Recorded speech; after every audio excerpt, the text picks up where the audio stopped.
Welcome back to Nightfall Notions, where we turn the dustiest corners of history into something almost resembling entertainment. If you enjoy these meandering tales of misery and misfortune, consider subscribing. It costs nothing, and it gives you the illusion of having made a meaningful life choice. Now, let us descend into the dim, cluttered world of the medieval apothecary, where the cures were dubious, the hygiene non-existent, and the life expectancy of the practitioner often as uncertain as his potions. Chapter 1. The Apothecary's Shop, a den of questionable remedies. The first thing you would notice upon entering the apothecary's shop is the smell. It clings to the air like a stubborn ghost, a thick blend of damp herbs, rotting roots, and something faintly animalistic that you would rather not identify. The walls are lined with shelves, each one sagging under the weight of jars filled with substances that range from the suspicious to the openly horrifying. Some are labeled in a cramped, spidery hand, while others remain ominously anonymous, their contents left to the imagination, or more likely the nightmares of the customer. Behind a crooked wooden counter stands the apothecary himself, a man whose face suggests he has sampled one too many of his own remedies.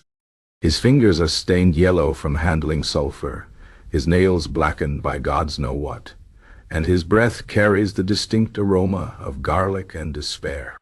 He greets you with a smile that is either friendly or the precursor to a seizure. It's hard to tell. Your task, should you be foolish enough to accept it, is to survive a single day in his shoes. Let us begin. The morning starts with inventory, a task that would make even the most steadfast soul question their life choices. You reach for a jar labeled Dragon's Blood, which turns out to be neither draconic nor sanguine, but a congealed resin of dubious origin. Next to it sits a container of mummy powder, a fashionable remedy made from ground-up Egyptian corpses, because nothing says wellness like desecrated ancient remains. The apothecary assures you it's excellent for headaches, though whether it cures them or simply distracts you with existential horror is up for debate. A customer arrives before you've had time to process the ethical implications of your new profession. She's a woman of means, judging by the fine but slightly frayed embroidery on her sleeves, and she clutches a handkerchief to her nose, as if the smell of the shop is personally offensive. You soon learn that her complaint is a stubborn case of melancholia, a condition the apothecary diagnoses with all the gravitas of a man who has never once doubted his own expertise. He prescribes a tincture of vein-crushed pearls and a single drop of mercury, because what's a little heavy metal poisoning when your soul feels heavy already? You watch as he measures the ingredients with all the precision of a drunkard playing darts, his hands shaking slightly from last night's medicinal wine.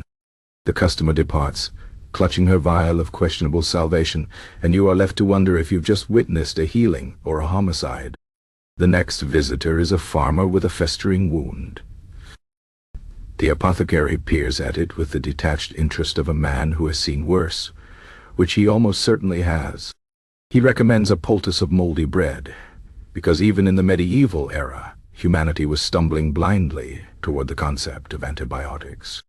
As you mash the green-speckled bread into a paste, you try not to think about the fact that this man's survival now hinges on the same principle that makes your leftover loaf sprout fur in the pantry.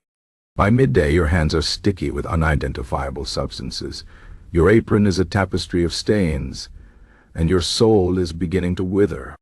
Lunch is a brief respite. A hunk of bread, a slice of cheese, and a cup of ale that tastes like it was brewed in a boot.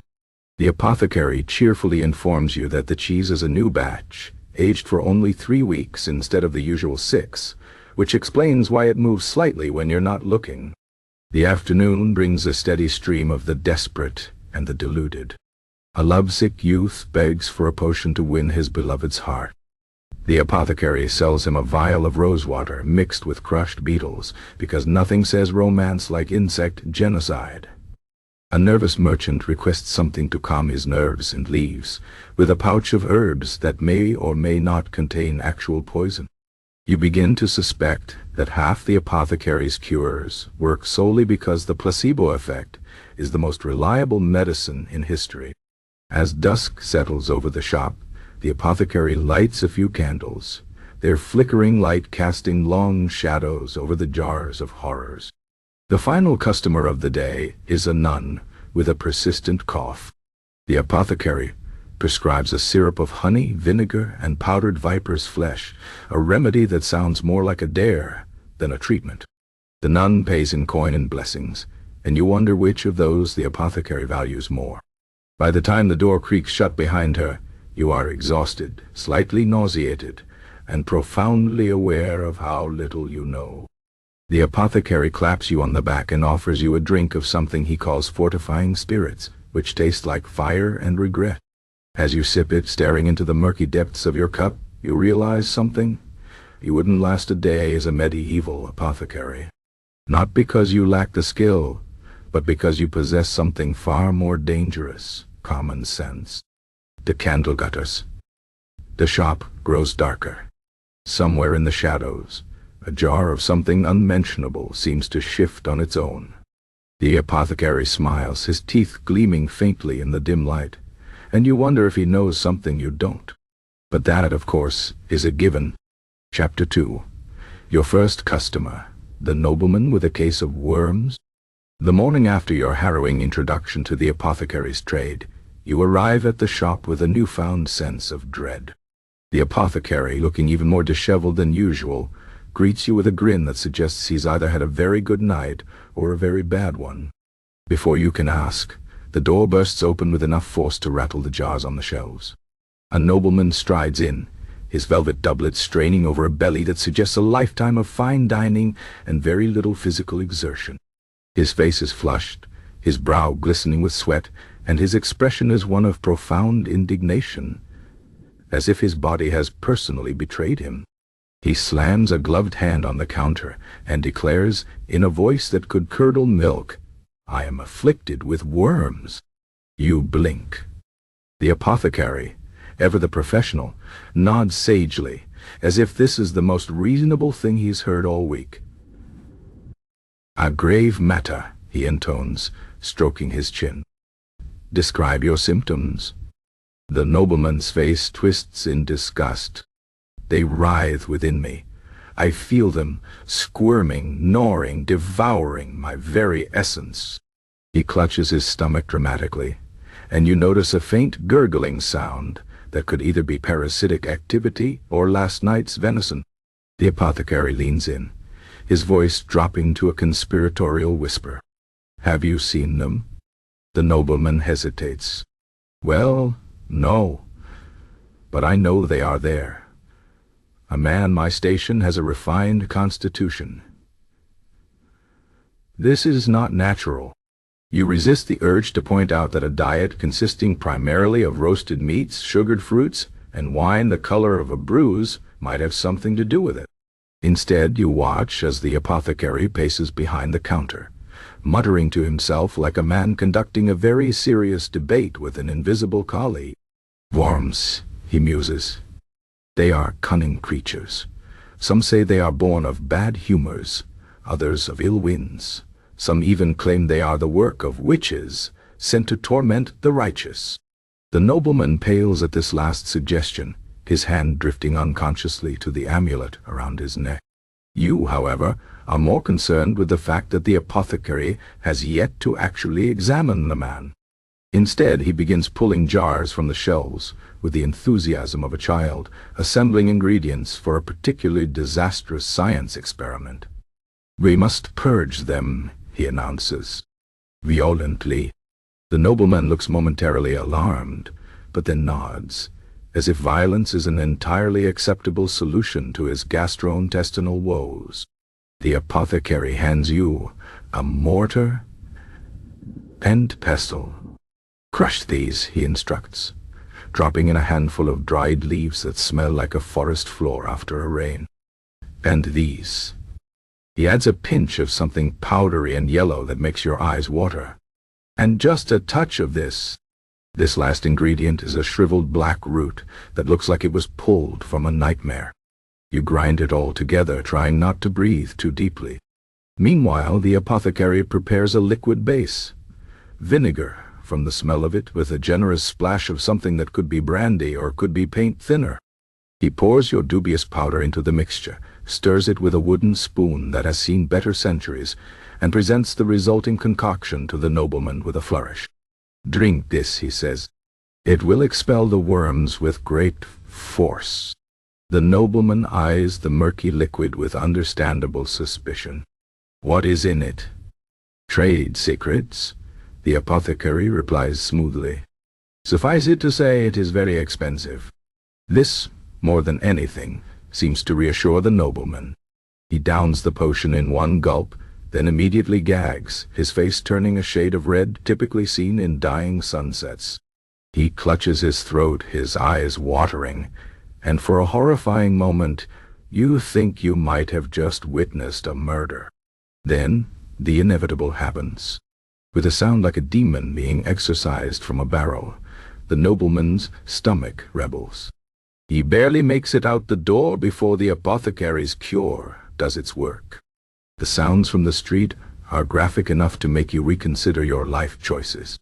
When the nobleman returns, he is pale, sweaty, and oddly triumphant.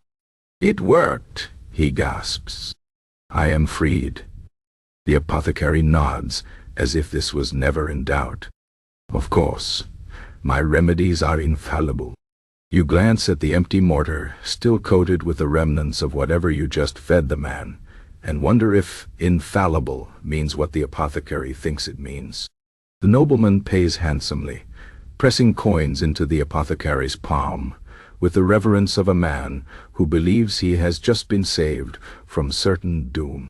As he strides out, his cloak billowing dramatically, you turn to the apothecary. Did he actually have worms? The apothecary shrugs. Probably not, but he had something, and now he doesn't. That's good enough for me. You look down at your hands, still sticky with mystery ingredients, and realize something terrifying. In the world of medieval medicine, confidence is the only skill that truly matters. The rest of the day passes in a blur of similarly questionable consultation. A woman with a cursed wart receives a paste made of eggshells and crushed snails. A man complaining of elf-induced nightmares is given a pouch of herbs to burn under his pillow, which may or may not be hallucinogenic. Each time the apothecary delivers his diagnoses with unwavering certainty, and each time the customers leave satisfied, or at least too bewildered to argue. By nightfall, your faith in humanity's survival instincts has been deeply shaken.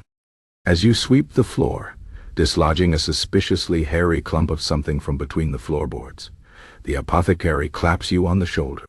"You did well today," he says. "You didn't kill anyone. That's better than most." You're not sure if that's a compliment or an indictment of the entire profession. Outside, the moon rises over the town, casting long shadows through the shop's grimy windows. Somewhere in the distance, a dog barks. Or maybe it's the nobleman, still recovering. You decide not to think about it too hard. After all, tomorrow brings new customers, new maladies, and new opportunities to practice the apothecary's first and only rule.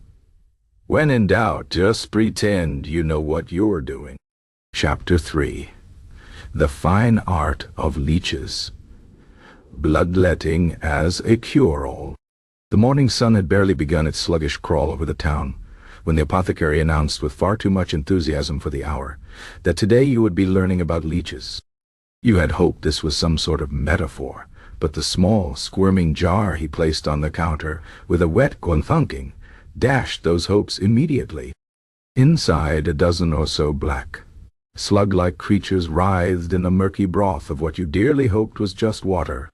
"Leeches," the apothecary declared, as if introducing you to a dear friend, "are nature's most perfect physicians." He plucked one from the jar with practiced ease, letting it dangle between his fingers like a living piece of string. They cleanse the body of bad humors, balance the temperaments, and if applied correctly, can even cure melancholy. You stared. By sucking blood.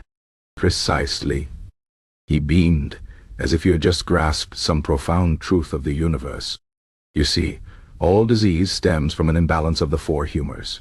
Blood, phlegm, black bile, yellow bile. Too much of any, and the body revolts. But leeches?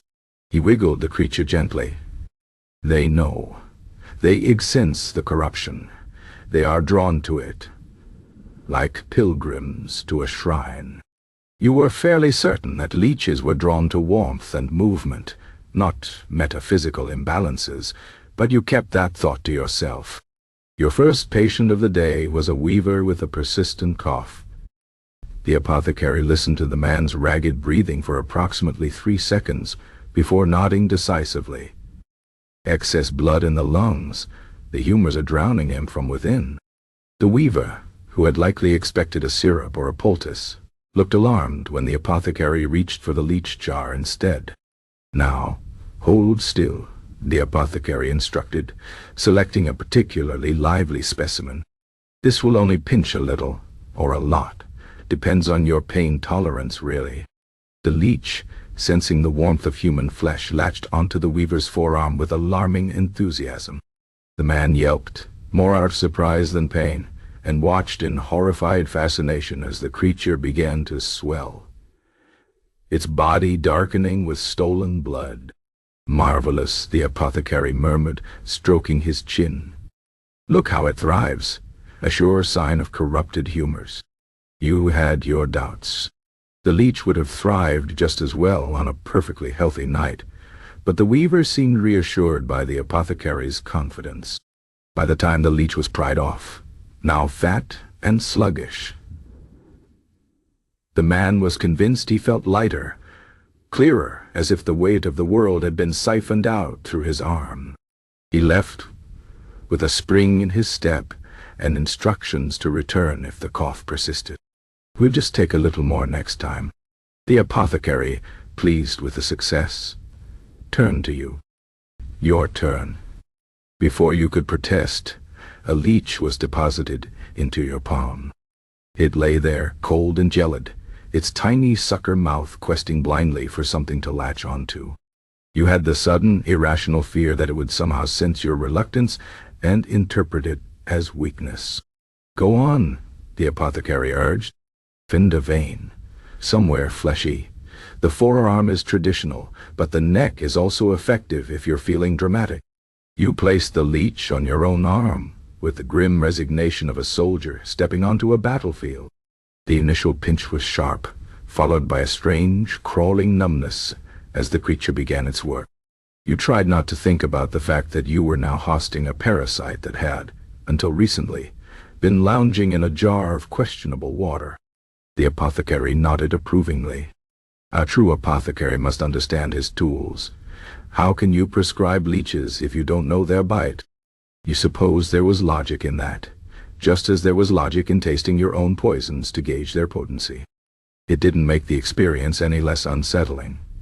The day's next visitor was a young woman, with a heavy heart, which the apothecary diagnosed as an overabundance of black bile. A few leeches on the liver will set you right, he declared, pointing to a spot just below her ribs. She paled but submitted, because when a man in a stained apron tells you to let worms drink from your torso, what else are you going to do?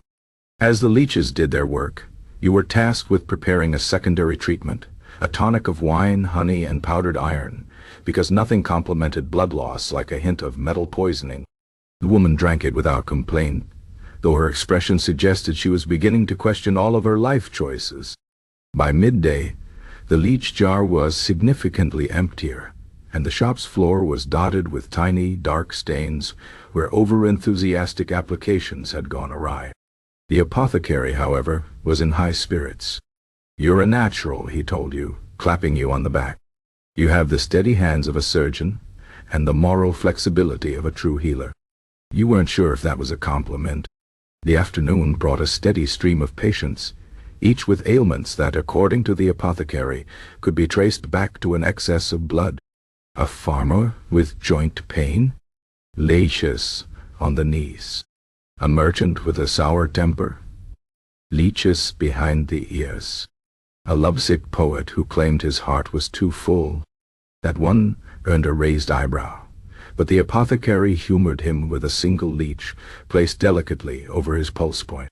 Art requires suffering, he whispered to you as the poet swooned dramatically into a chair. As dusk fell, the last of the patients staggered out, lighter in both blood and coin. The apothecary sighed contentedly, surveying the day's work. Another batch of lives improved, he said, wiping his hands on a cloth that had seen better days. Tomorrow, we tackle cupping. You eyed the small glass cups on the shelf, knowing full well that they involved fire, suction, and even more bodily humiliation. For now, though, you simply nodded, too exhausted to argue. Outside, the town slept, blissfully unaware of the horrors that passed for medicine behind the apothecary's door.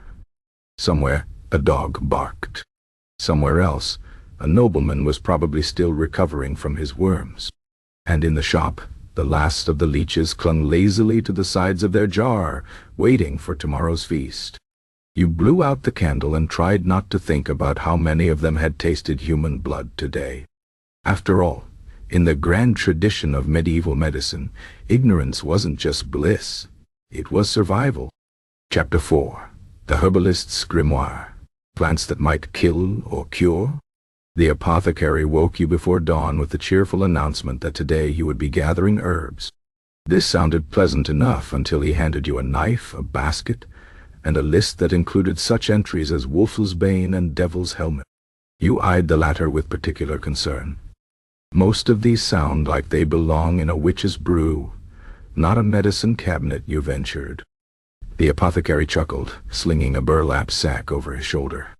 Ah, but that's the beauty of it. The line between poison and cure is thinner than a sinner's patience. Take this, for instance. He plucked a small, nondescript plant from the edge of the shop's herb garden, its leaves a dull green, its flowers a pale, innocent white. Aconite. A pinch of its root can slow a racing heart. A slightly larger pinch can stop it entirely.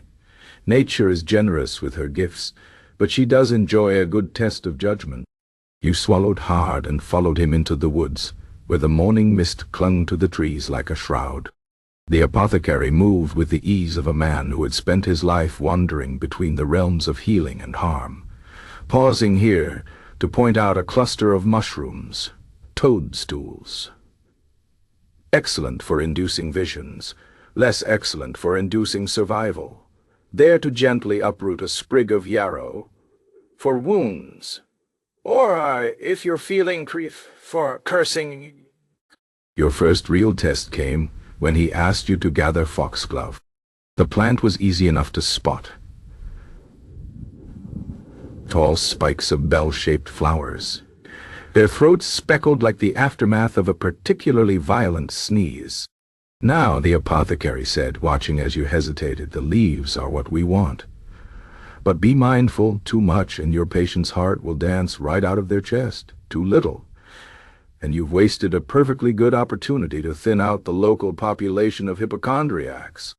You carefully harvested a handful of leaves, trying not to think about the fact that you were essentially handling nature's own assassination tools. The apothecary nodded approvingly, and moved on to a patch of greenery that looked, to your untrained eye, entirely unremarkable. Ah, now this is a prize. He crouched beside a low-growing plant with jagged leaves and tiny purple flowers. Deadly nightshade, or, as some call it, belladonna. The berries are sweet as sin and twice as deadly. But the leaves, when dried and powdered, can ease pain, or cause vivid hallucinations, or death. It's really a matter of dosage and luck. You stared at him.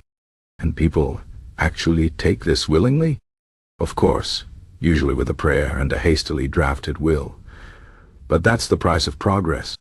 He plucked a few leaves and tucked them into his sack with the same nonchalance one might reserve for gathering parsley. By the time the sun had fully risen, your basket held an assortment of plants that could, depending on the day's whims, either cure a king or depopulate a small village. The apothecary hummed as he worked, occasionally pausing to lecture you on the finer points of medieval pharmacology.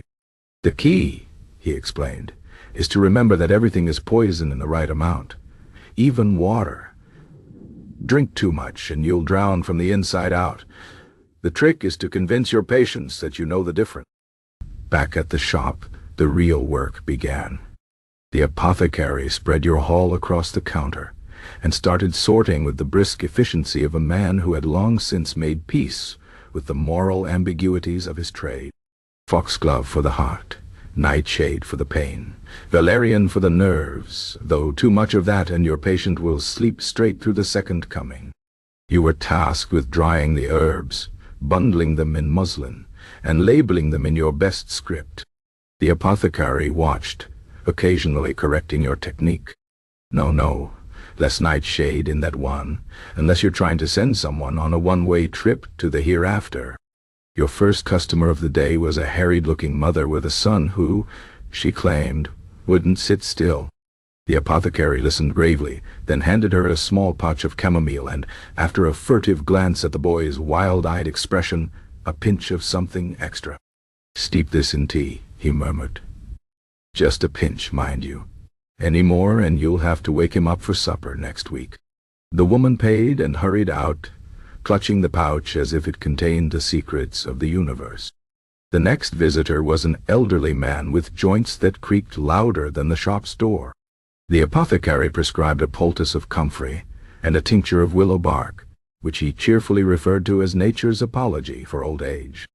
As the man hobbled out, slightly more mobile but no less bewildered, you couldn't help but marvel at the delicate balancing act of it all. "Does it ever keep you up at night?" you asked. "The thought that one wrong measurement could, you know." The apothecary shrugged. "Not really. If they die, they weren't meant to survive. If they live, I'm a genius. Either way, the rent gets paid." By evening, your hands were stained green, your clothes smelled like a meadow with questionable intentions, and your respect for modern medicine had grown exponentially. The apothecary lit a candle and pulled out a massive leather-bound book, the shop's Grimoire, its pages crammed with handwritten notes, dubious sketches, and what appeared to be several ominous stains. "Tonight," he said, flipping to a page titled "Guati, Gentle Art of Not Killing Your Customers, We Study." You peered at the cramped script, which included such gems as EA for gout, 3 parts dandelion, 1 part hopen and gif the patient turns blue, discontinue treatment, and or flee the county. Outside, the moon rose, casting long shadows over the jars and bundles that lined the shelves. Somewhere in the distance an owl hooted as if laughing at the absurdity of it all. You turned back to the Grimoire, resigned to your fate. After all, in a world where the difference between medicine and murder was a matter of milligrams, the only real skill was learning to keep a straight face. The candle flickered. The apothecary yawned. And in the quiet of the shop, the plants waited, their secrets coiled tight as a spring, ready to either heal or ruin with the slightest provocation. Tomorrow, you would do it all again. But for now, you studied, because ignorance in this profession wasn't just dangerous, it was practically a death sentence, and not necessarily for the patients. Chapter 5. The Plague Patient, Desperation and False Hope. The shop smelled of vinegar and dread that morning. You knew something was wrong before the bell even rang. The apothecary had been unusually quiet, grinding herbs with more force than necessary, his usual stream of commentary replaced by a grim silence. When the door finally creaked open, the air itself seemed to curdle. The woman who entered moved like a ghost, already halfway to the afterlife. Her face was flushed beneath a sheen of sweat, her eyes glassy with the kind of fear that precedes understanding. The telltale bulge of a lymph node at her neck told the story before she could speak. She hesitated in the doorway, her fingers clutching at the rough wool of her shawl as if it might protect her from judgment. The apothecary inhaled sharply through his nose. You watched his knuckles whiten around the pestle before he forced a smile. "Good morning. How may we?" His voice trailed off as the woman lifted her head. The unspoken no hung between you all like a funeral shroud. Black book. The word slithered through your mind, poisonous and inevitable. You'd heard the rumors creeping in from nearby towns, whispers of whole households found stiff in their beds, of priests who no longer gave last rites for fear of joining their flock. Now it stood in your shop, breathing your air, waiting for you to perform a miracle. The apothecary recovered first. A touch of fever, is it? His tone was light, the lie smooth as aged whiskey. These autumn chills can be quite persistent. The woman's voice cracked like thin ice. My neighbor's boy, he had these same sweats. They buried him yesterday. Her fingers went to the swelling at her neck, the gesture both protective and accusatory. They say the mark of the rose is appearing in the village. You knew the term. The ring of bruises around the bulbos that resembled a grotesque flower. A pretty name for an ugly death. The apothecary moved slowly, deliberately, putting the counter between himself and the woman as he rummaged beneath the shelves. You saw the calculation in his eyes, not whether he could help her, that ship had sailed, but how to handle a customer who was also a walking contagion. Ah yes, he said, producing a small vial of murky liquid. Our special preventative. A blend of wormwood, angelica, and other proprietary ingredients. The pause was just a beat too long. Taken 3 times daily with a draught of strong wine. You stared at him. The concoction was harmless at best, a bitter tonic that might settle a mild stomachache but wouldn't so much as glance at the plague. The woman's hands trembled as she reached for it. How much? She whispered. The apothecary's smile didn't reach his eyes. For you, 4 pence. It was robbery, and from the flicker in his gaze he knew it. But you also saw the truth he wouldn't voice. That hope was worth 4 pence, even false hope. That a vial of colored water was kinder than the truth. The coins hit the counter with a dull clink. The woman clutched the vial to her chest like a holy relic and turned to leave. At the door, she hesitated. If it doesn't work, you'll feel much better by week's end, the apothecary interrupted smoothly. The lie settled over her like a shroud. She nodded, comforted, and stepped into the sunlight. A dead woman walking, but happier for the ignorance.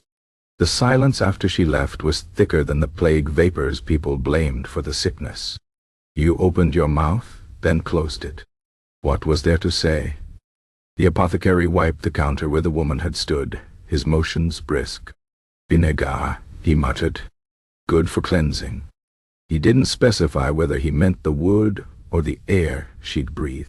You knew that wouldn't work, you finally said. He didn't look up. Of course I knew. Then why? Because people don't pay for truth, he snapped, uncharacteristically sharp. They pay for the chance to believe the truth isn't true. He sighed, the anger bleeding out of him as quickly as it came. Would you rather I told her to pick out her burial shroud?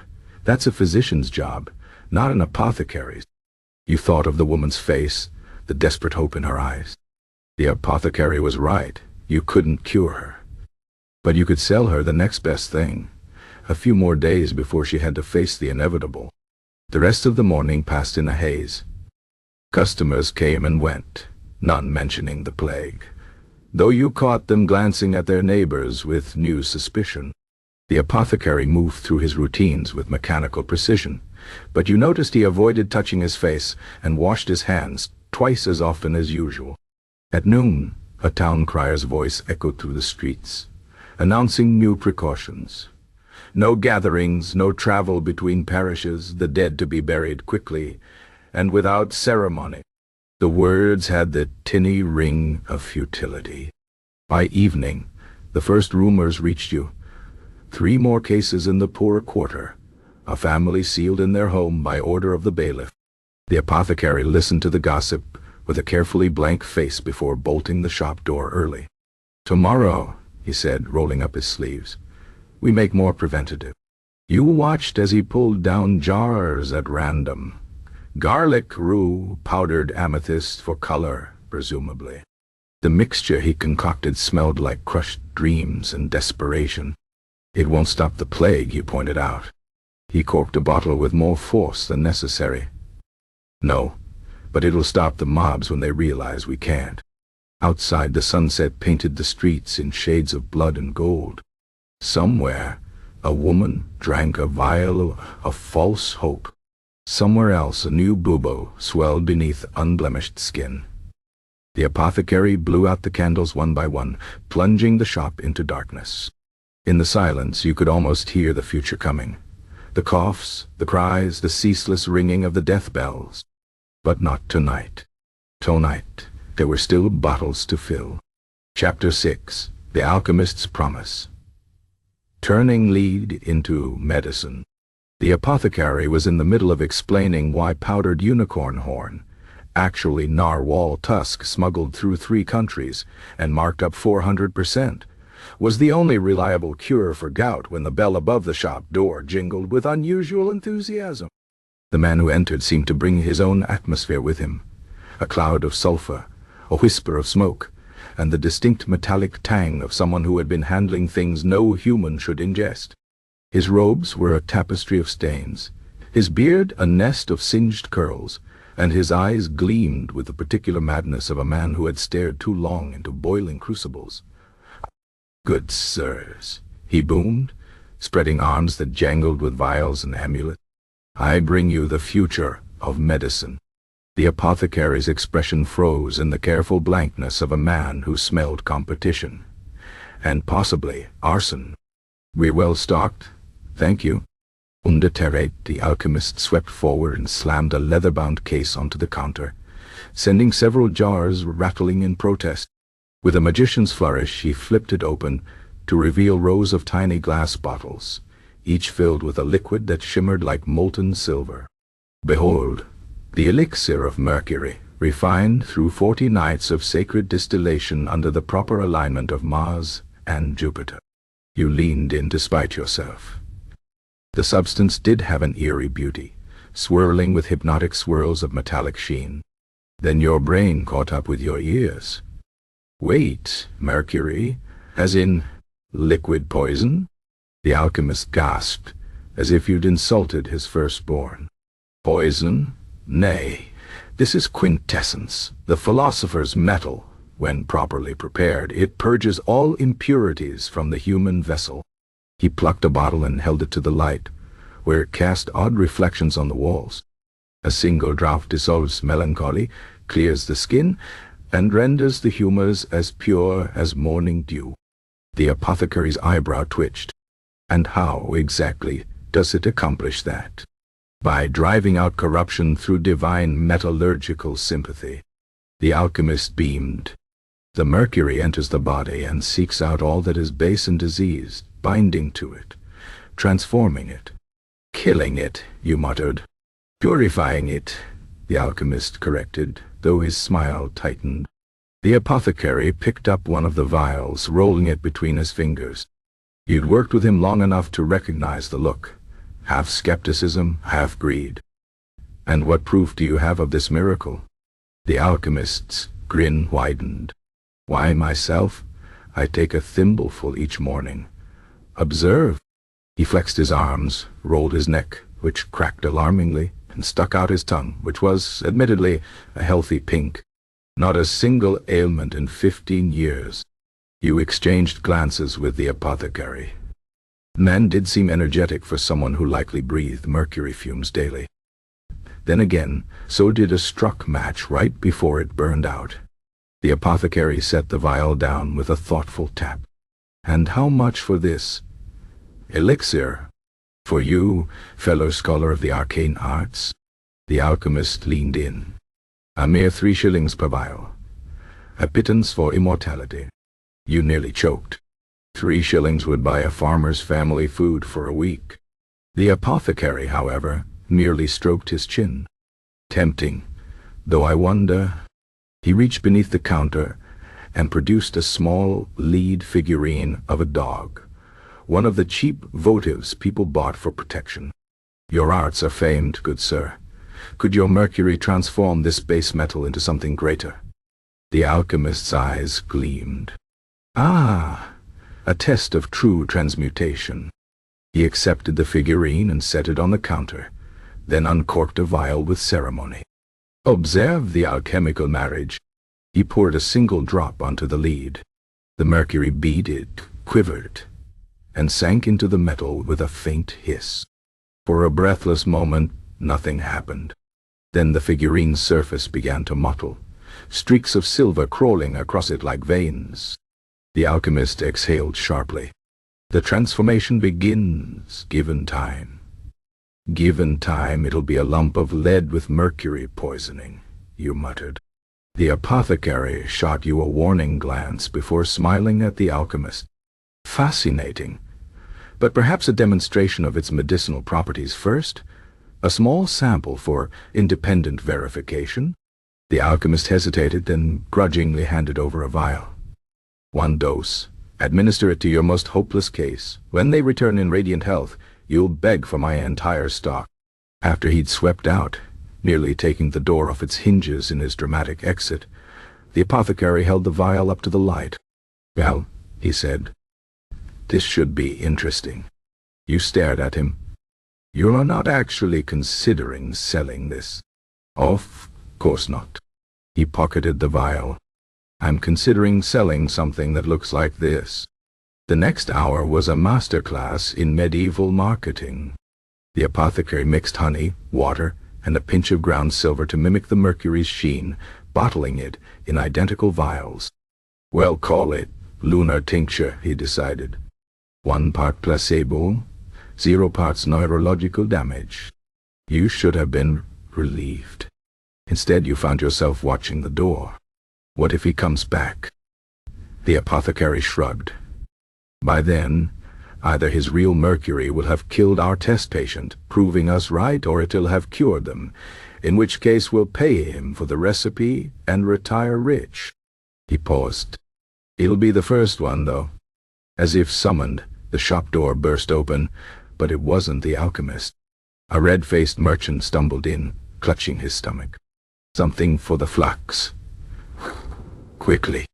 The apothecary's hand hovered over his usual remedies, then drifted to the counterfeit lunar tincture.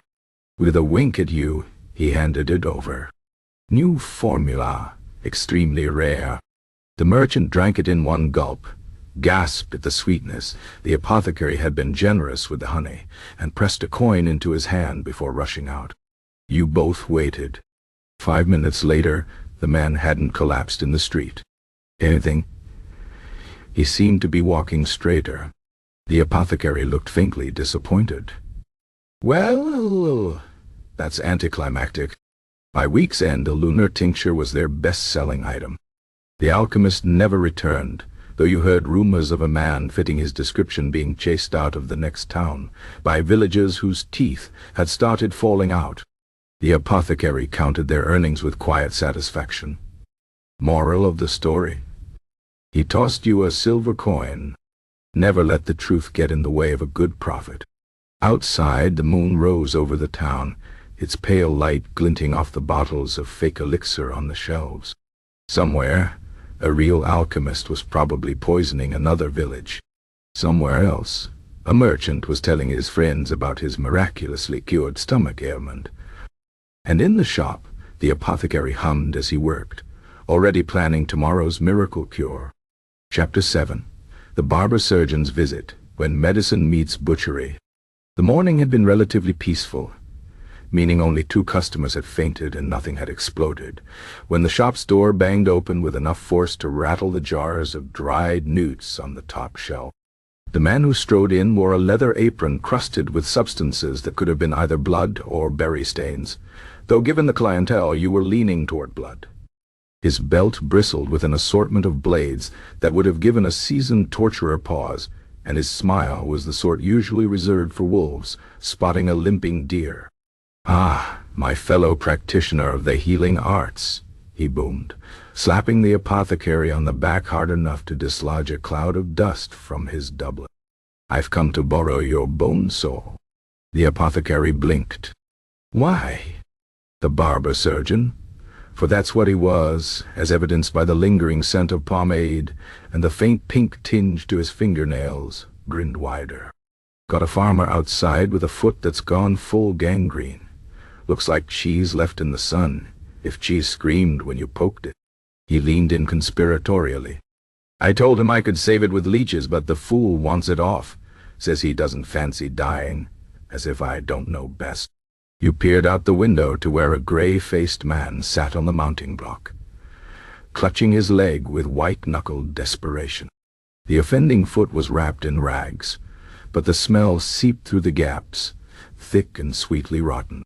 The apothecary sighed and reached under the counter, producing a rust-spotted saw that looked suspiciously like it had last been used to trim firewood.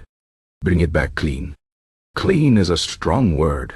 The barber-surgeon chuckled, snatching the tool and twirling it with unsettling familiarity. But I'll try not to leave too much meat on it. You expected the apothecary to return to his work, but instead, he grabbed a bottle of fortified wine and motioned for you to follow. Come on, this'll be educational. The surgery took place in the alley beside the shop, where the barber-surgeon had arranged a barrel for the farmer to sit on and a bucket that presumably wasn't for water. A small crowd had already gathered, drawn by the universal human urge to watch someone else suffer. Right then, the barber-surgeon announced, pouring wine over the sore, a perfunctory gesture of sterilization, and then taking a long swig himself. Let's have a look. The unwrapping of the foot was an unveiling of horrors. The flesh had turned a mottled green-black, oozing yellowish pus between cracks in the skin. The toes curled like overcooked sausages, and the stench hit like a physical blow. Several spectators gagged. The farmer, impressively, only whimpered. Oh yes, that's coming off, the barber-surgeon declared cheerfully. He handed the farmer the wine bottle. Drink up, this'll hurt worse than your wife's negging. The farmer obeyed, gulping until tears streamed down his face. The barber-surgeon motioned to two burly onlookers. You, hold him down, unless you want to chase him halfway to the next parish when he bolts. What followed was not so much a medical procedure as an act of butchery, with better branding. The barber-surgeon positioned the saw above the ankle, took a deep breath, and began cutting with the same steady rhythm a woodsman might use on a log. The sound was wet, grating, and profoundly unnatural. The farmer screamed. The apothecary, leaning against the wall with the detached interest of a man watching a mildly diverting street performance, nudged you. Notice how he angles the blade. That's to avoid splintering the bone. A clean cut heals faster. Relatively speaking, the farmer's howls had taken on a rhythmic quality, rising and falling with each pull of the saw. The barber-surgeon, sweating now, paused to wipe his brow with a sleeve already streaked with blood. Nearly there. Think of how much lighter you'll feel. With one final crunch, the foot came free, tumbling into the waiting bucket with a sodden thump. The barber-surgeon immediately pressed a wad of filthy cloth to the stump, tying it off with a length of twine pulled from his pocket. There, you'll be dancing by Michaelmas. The farmer, pale as parchment and drenched in sweat, whispered something that might have been thanks or curses. The barber-surgeon clapped him on the shoulder, then turned to the crowd. Right, who's next? Moles? Warts? I've a special today on tooth extractions. Buy two, get the third free. As the spectators dispersed, none taking him up on the offer, the barber-surgeon rinsed the saw in a trough of questionable water and handed it back to the apothecary. Told you I'd bring it back. The apothecary examined the tool, now adorned with flecks of tissue, and sighed. You're a menace. I'm an artist, the barber-surgeon corrected, wiping his hands on his apron. Speaking of which, got any of that wound salve? The one that smells like a goat died in it. Back in the shop, as the apothecary portioned out a lump of foul-smelling unguent, you finally found your voice. That was barbaric, the apothecary supplied. I was going to say unlicensed. He snorted.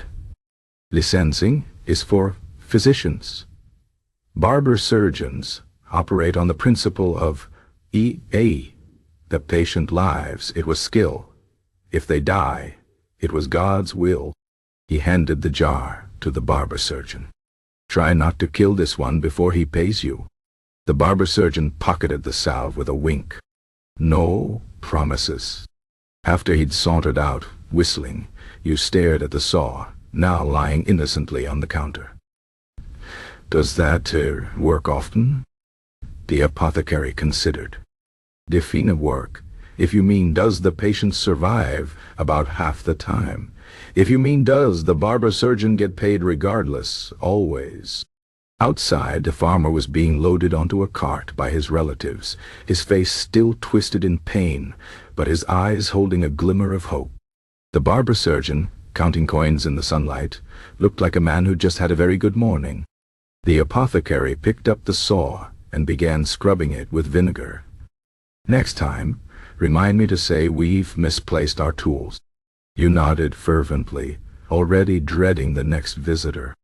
Because in a world where the same hands that trimmed your beard also sawed off your limbs, the only real comfort was knowing that, statistically speaking, you weren't the unluckiest person in town. Yet. Chapter 8. The Church's Watchful Eye. Heresy in a Jar.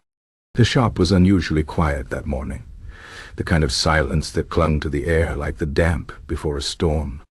You were in the middle of grinding what the apothecary insisted was dragon's tooth, but was more likely a piece of deer antler he'd found near the road, when the door opened with the slow, deliberate creak of someone who wanted to be noticed. Father Anselm stood in the doorway, his black robes swallowing the light, his hands folded in a way that suggested patience and threat in equal measure. His gaze swept over the shelves, lingering on the jars of powdered roots and dried herbs like a tax collector assessing undeclared wealth. The apothecary, who had been dozing behind the counter with his hat over his face, sat up so quickly he nearly knocked over a bottle of Leeches. Ah, Father, what an unexpected blessing. The priest's smile was thin enough to cut bread. I was passing by and thought it prudent to examine your wares. For the good of my flock's souls, you understand. You understood perfectly. The church had been cracking down on pagan superstitions, and an apothecary's shop was a treasure trove of suspicious ingredients. One wrong word, and your remedies could be rebranded as witchcraft faster than you could say auto da fe. The apothecary's grin didn't waver, but you noticed his fingers twitch toward a drawer where you'd once seen him stash a particularly questionable grimoire. Of course, of course. Always happy to provide. Transparency. Father Anselm drifted toward a shelf, plucking up a jar of foxglove leaves. And this? Ah, digitalis. For the heart.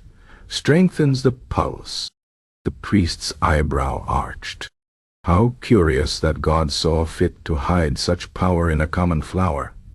Divine providence works in mysterious ways, the apothecary said smoothly, though you caught the way his eyes flicked to the door, calculating escape routes. Father Anselm set the jar down and picked up another, this one filled with twisted black roots. And these? Mandrake, you blurted, then immediately regretted it when the priest's gaze sharpened. Mandrake, he repeated, rolling the word around like a bad taste. The plant that screams when uprooted, they say. The plant used in necromancy. The apothecary laughed a little too loudly. Old wives' tales. We use it for sleep. Very dull, really. The priest wasn't fooled. He moved on, pausing before a small, unassuming bottle labeled, in the apothecary's terrible handwriting, lunar tincture. And this? You held your breath. That was the fake mercury elixir. The apothecary didn't miss a beat. A restorative, made under the light of the full moon, when the humors are most receptive to moonlight. Father Anselm's voice was flat. You sell moonlight in a bottle. Symbolically speaking, The priest's expression suggested he was mentally drafting a very stern letter to the bishop. He turned his attention to you. "And you, child? Do you share your master's innovative approach to God's natural order?" You opened your mouth, but the apothecary cut in. "Oh, he's just an assistant. Barely knows his sage from his thistle." Father Anselm's gaze didn't waver. "I should hope not. Ignorance in such matters is its own protection." He set the bottle down with deliberate care. "You understand, of course, that the Church takes a dim view of those who traffic in the occult." The apothecary's smile was starting to look brittle. "Naturally, though I assure you everything here is perfectly mundane. Boring, even." "Is that so?" The priest reached into his robes and produced a small cloth-wrapped bundle. He unfolded it to reveal a crude wooden figurine, its surface stained dark. "One of my parishioners found this buried at her doorstep, along with a pouch of herbs." You didn't need to see the apothecary's face to know he was sweating. The figurine was unmistakably his handiwork, a cheap protection charm he'd sold to a farmer's wife last month. The herbs were likely the love potion he'd thrown in as a bonus. The silence stretched. Somewhere in the distance, a church bell tolled, the sound heavy with judgment. Father Anselm leaned in. "I wonder, friend apothecary, if you might know anything about this artifact." The apothecary's laugh was a masterpiece of forced nonchalance. "Goodness, looks like children's toys to me. As for the herbs, well, could be anything. Probably just mint." The priest's smile didn't reach his eyes. "Mint? How convenient." The standoff might have lasted forever if the bell hadn't rung again, this time with clear urgency. Father Anselm sighed, wrapping the figurine back in its cloth. "Duty calls. But we will speak again soon. In the meantime." His gaze swept the shop once more. "Perhaps a thorough inventory would be wise, to ensure nothing."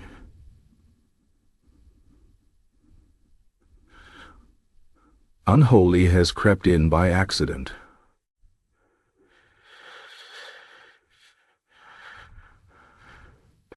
The threat hung in the air long after he'd left, the door clicking shut behind him with ominous finality.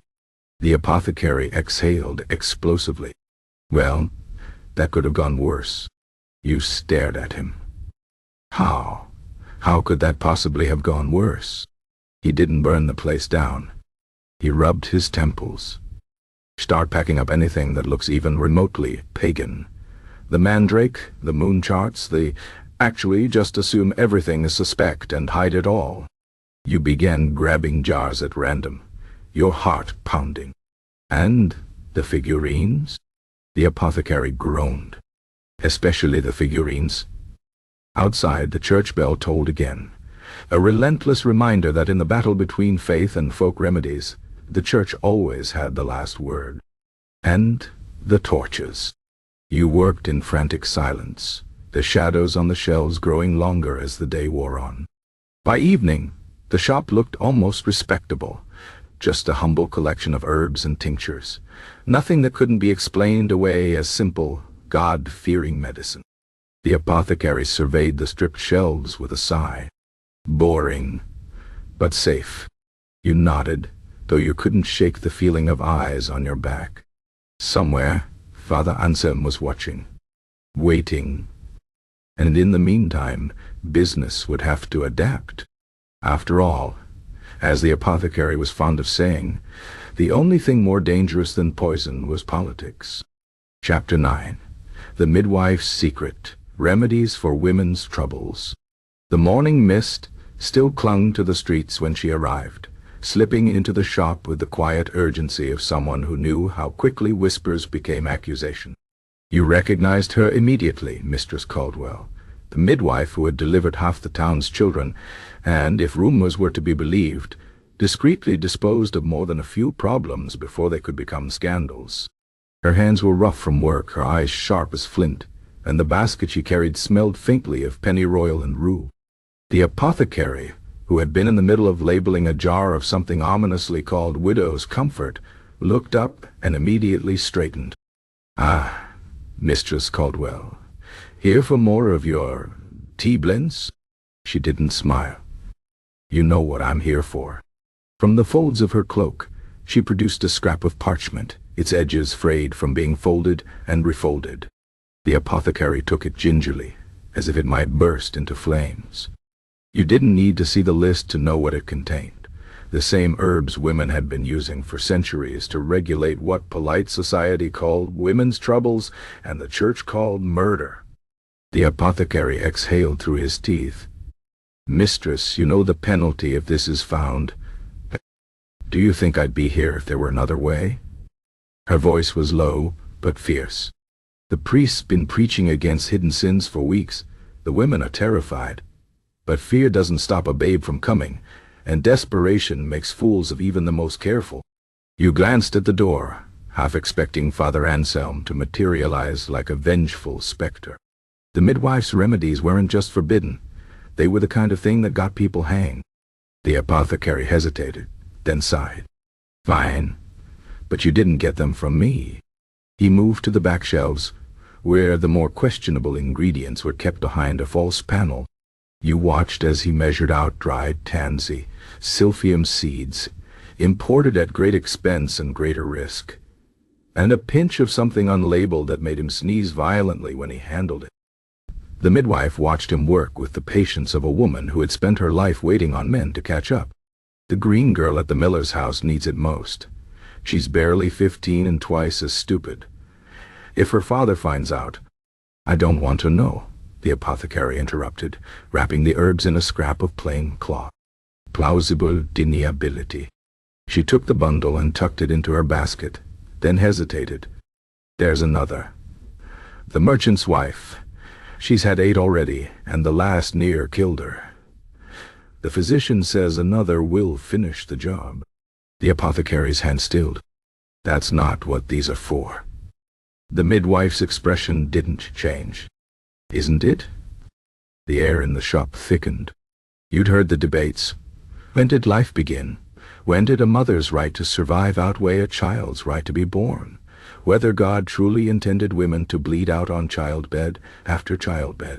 The apothecary had always dismissed them with a wave of his hand and a quip about not being paid enough to play theologian. But now, faced with the midwife's steady gaze, he looked almost uneasy. He turned back to the shelves. "I'll add some ergot for the pain, but you'll need a skilled hand to dose it right." The midwife nodded.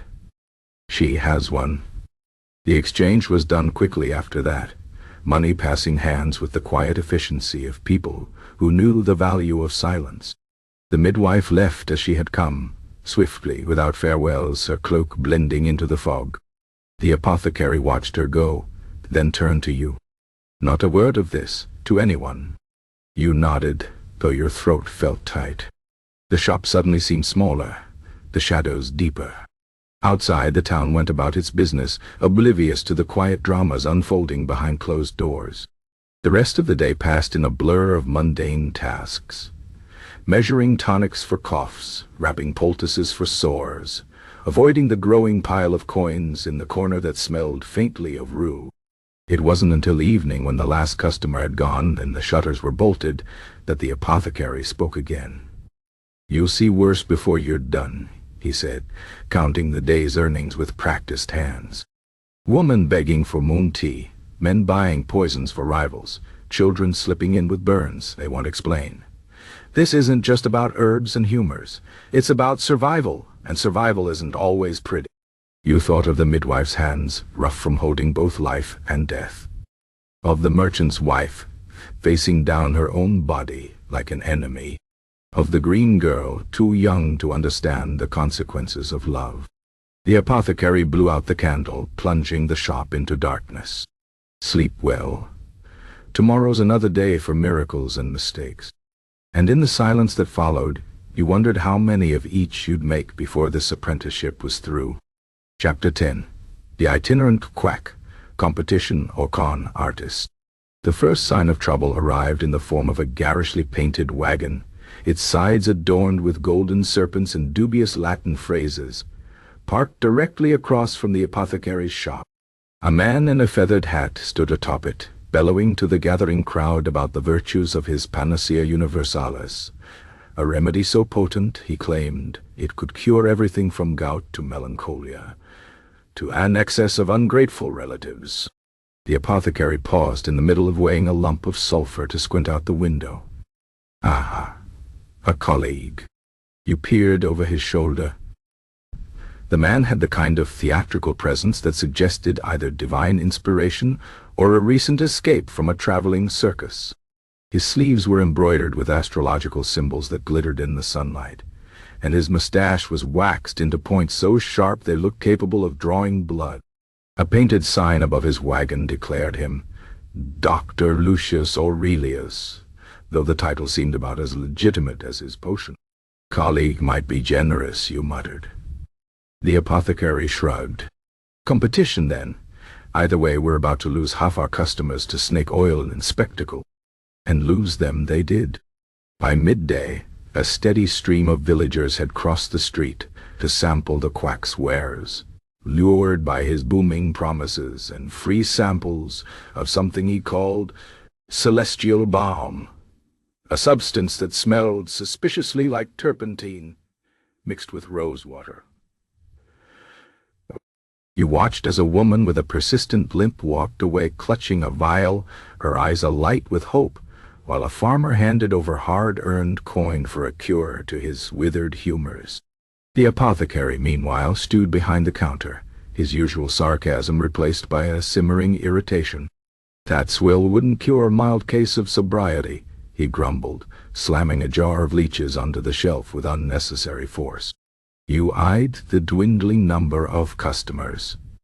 We could lower prices. Lower prices. The apothecary scoffed. No, no. If they want spectacle, we'll give them spectacle. Before you could ask what that meant, he vanished into the back room, emerging minutes later with an armful of props, a moth-eaten velvet robe, a glass orb filled with swirling smoke, actually just water and ink, and a wooden staff topped with what appeared to be a desiccated crow. You took a step back. What is that? The robe of Aesculapius, he declared, throwing the velvet over his shoulders with a flourish. And this, he brandished the staff, is the caduceus of Hermes, a symbol of healing. That's a dead bird on a stick. Détes. He adjusted the robe, which shed a small cloud of dust as he moved. The point is, if they want mysticism, we'll drown them in it. From now on, we're not just apothecaries. We're practitioners of the Ars Medica Arcana. You had serious doubts. But as the afternoon wore on, the apothecary's absurd gambit proved alarmingly effective.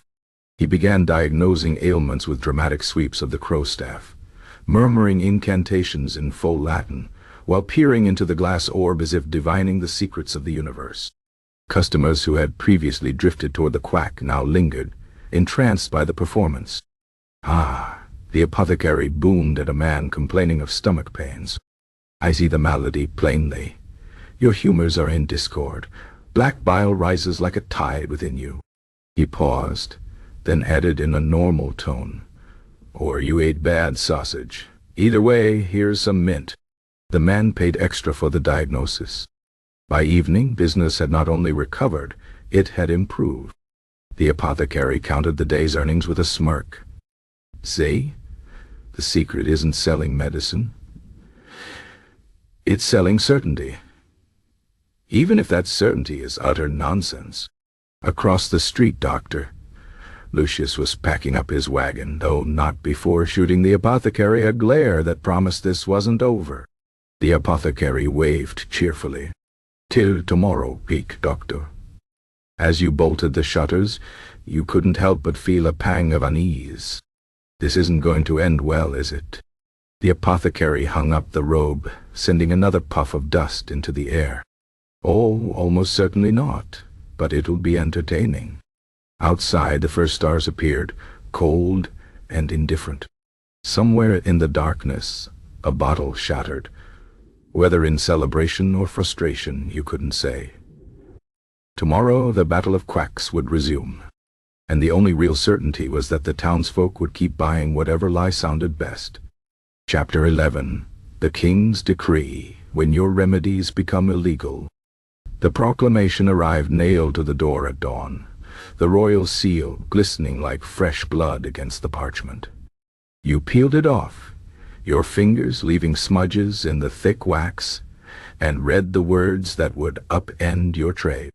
Copy order of His Majesty King Aldrich the Prudent. The following substances are henceforth forbidden in medicinal preparations, under penalty of imprisonment or worse: mercury, wolfsbane, nightshade, mandrake root, and all preparations derived from the same, being most perilous to the health and well-being of loyal subjects. The list went on, methodically outlawing half the contents of the apothecary's shelves.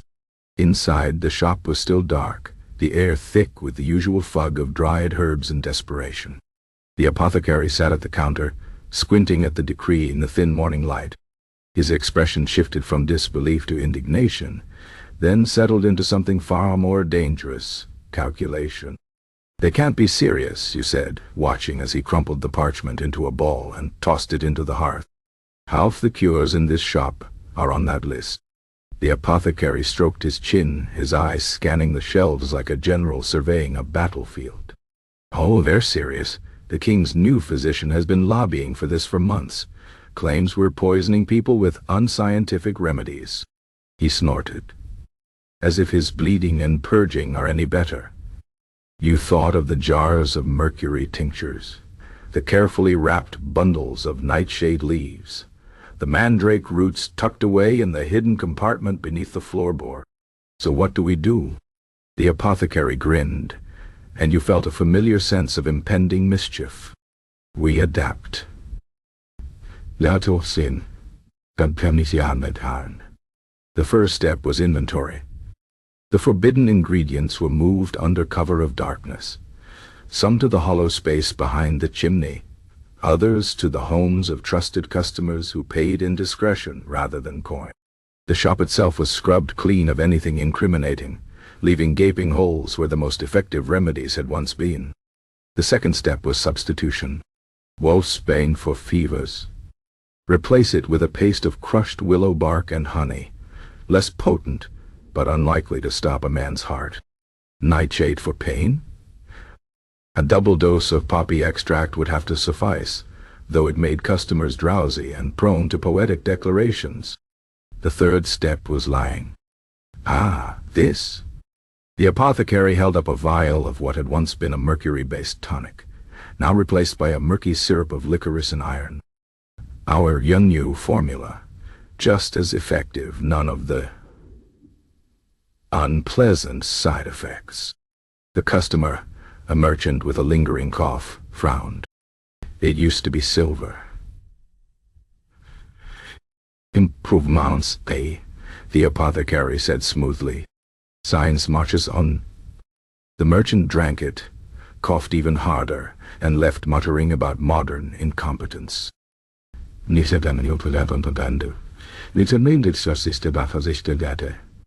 Not everyone could be fooled.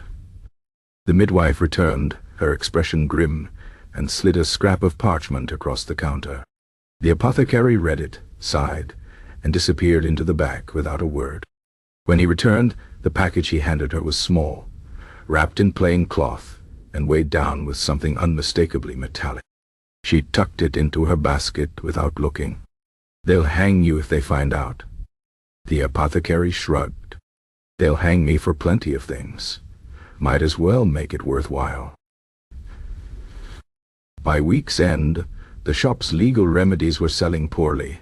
Too weak, too slow, too honest. Meanwhile, Dr. Lucius across the street had somehow avoided the restrictions entirely, his wagon still brimming with every banned substance under the sun. "How?" you asked, watching as a town guardsman strolled past the quack stall without so much as a glance. The apothecary's smile was thin and knowing. "He pays his taxes and his bribes." That night, beneath a moon smothered by clouds, the apothecary led you to the graveyard behind the church. There, beneath a crumbling headstone with no name, he unearthed a small chest. Inside were vials, powders, and bundles of herbs, the real remedies, the ones that work. "We'll sell these after dark," he said, brushing dirt from a jar of mandrake extract. "To the right customers, the ones who know better than to ask questions. You thought of the gallows in the town square? And if we're caught?" The apothecary clapped you on the shoulder, his grip tightening just enough to remind you there was no going back. "Then we'll hope the king's executioner believes in alternative medicine." The chest clicked shut. Somewhere in the distance a dog barked. Business, as they say, would continue. Just not in the light. Chapter 12. The Poisoner's Request. A dark side job. The shop was quiet in the hour before closing, the air thick with the scent of drying herbs and the faint metallic tang of the forbidden remedies still hidden beneath the floorboards. The apothecary was humming to himself as he rearranged jars of harmless substitutes, his hands moving with the ease of a man who had long since made peace with moral ambiguity. You were sweeping the floor, trying to ignore the persistent itch between your shoulder blades that had lingered since the king's decree, when the bell above the door chimed softly. The man who entered did so without sound, his boots making no noise on the worn wooden planks. He was neither tall nor broad, but something about the way he carried himself, like a blade sheathed in velvet, made your fingers tighten around the broom handle. His cloak was finely made but unadorned, his gloves spotless, his face unremarkable save for the utter absence of expression. The apothecary looked up, his smile not faltering, though you noticed the way his fingers lingered near the drawer where he kept the sharpest lancet. "Good evening. How may I assist?" The man did not smile. "I require something specific." His voice was soft, almost pleasant, like the murmur of a stream before a waterfall. "Something quiet." The apothecary's grin didn't waver, but his eyes darkened. "We've a fine selection of sleeping draughts. Valerian, chamomile, poppy." "No." The man stepped closer, gloved hands resting lightly on the counter. "I require something that ensures the sleep does not end." The shop seemed to grow colder. You stopped sweeping, your pulse loud in your ears. The apothecary exhaled through his nose, his gaze flicking to you, then back to the stranger. "Ah, that sort of remedy." "Yes?" Silence stretched, taut as a noose. The apothecary drummed his fingers once on the counter, then straightened. "I'm afraid we don't stock such things, not anymore. The king's decree, you understand." The stranger's head tilted slightly, like a predator considering an unexpected turn in the hunt. "I was told otherwise." "Then you were told wrong." The apothecary's voice was still light, but his shoulders had stiffened. "Perhaps the physician could assist you, or the barber-surgeon. He's always eager for work." The stranger did not move for a long moment. Then, slowly, he reached into his cloak and withdrew a small purse, the leather creaking as he placed it on the counter. It landed with a heavy thud, the clink of coin unmistakable. "I would hate to have come all this way for nothing." The apothecary stared at the purse, his face unreadable. You could see the calculations flickering behind his eyes. The risk, the reward, the very real possibility that refusing might mean never leaving the shop alive. Finally, he sighed and rubbed his temples. "Fine. But you didn't get it from me." The stranger smiled. It did not touch his eyes. The apothecary motioned for you to bolt the door, then knelt behind the counter, his fingers finding the hidden catch beneath the floorboards. You watched as he withdrew a small vial, its contents dark as old blood. "Hemlock and foxglove," he muttered. "Quiet, painless if measured right. 1 drop in wine, 3 in ale. Any more and it's obvious." The stranger took the vial, holding it up to the dim light. "And if it doesn't work?" The apothecary's smile was thin. "It'll work." The purse vanished into the folds of the stranger's cloak. The vial followed. He turned to leave, then paused at the door, glancing back. "A word of advice. he said softly. "If I hear you've spoken of this, I'll return, and my next request will be less polite." Then he was gone, the door clicking shut behind him like the cocking of a pistol. The silence in the shop was suffocating. "You swallowed your throat dry. We just sold poison to an assassin." The apothecary exhaled sharply, raking a hand through his hair. "No, we sold poison to a man who I might be an assassin, or a concerned husband, or a desperate debtor, or any number of people who'd rather their problems disappear quietly." "What?" He picked up the purse, hefting it in his palm. "The point is, we don't know, and we don't want him to know." You stared at him. "That's your justification?" "It's survival." He tossed the purse into the strongbox beneath the counter, the coins rattling like bones. "This isn't some noble's court where morals are a luxury. Out here, you do what you must to keep breathing." You wanted to argue, to say that there were lines even an apothecary shouldn't cross. But the memory of the stranger's empty eyes silenced you. Outside the moon was high, the streets empty. Somewhere in the dark, a man with a vial of poison walked toward an unsuspecting victim. And in the shop the apothecary poured 2 glasses of wine, pushing one toward you. "Drink up," he muttered. "Tomorrow's another day for regrets." You drank. It tasted like guilt. And beneath the floorboards, the remaining vials waited, silent as graves.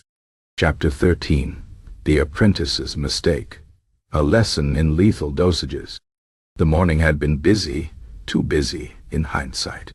Between the usual stream of villagers seeking cures for everything from backaches to bad luck, and the lingering paranoia of the king's inspectors, neither you nor the apothecary had paid much attention to the new apprentice, a wide-eyed boy named Thomas, who had been with them for barely a fortnight.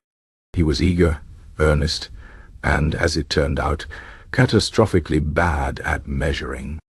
The realization came too late.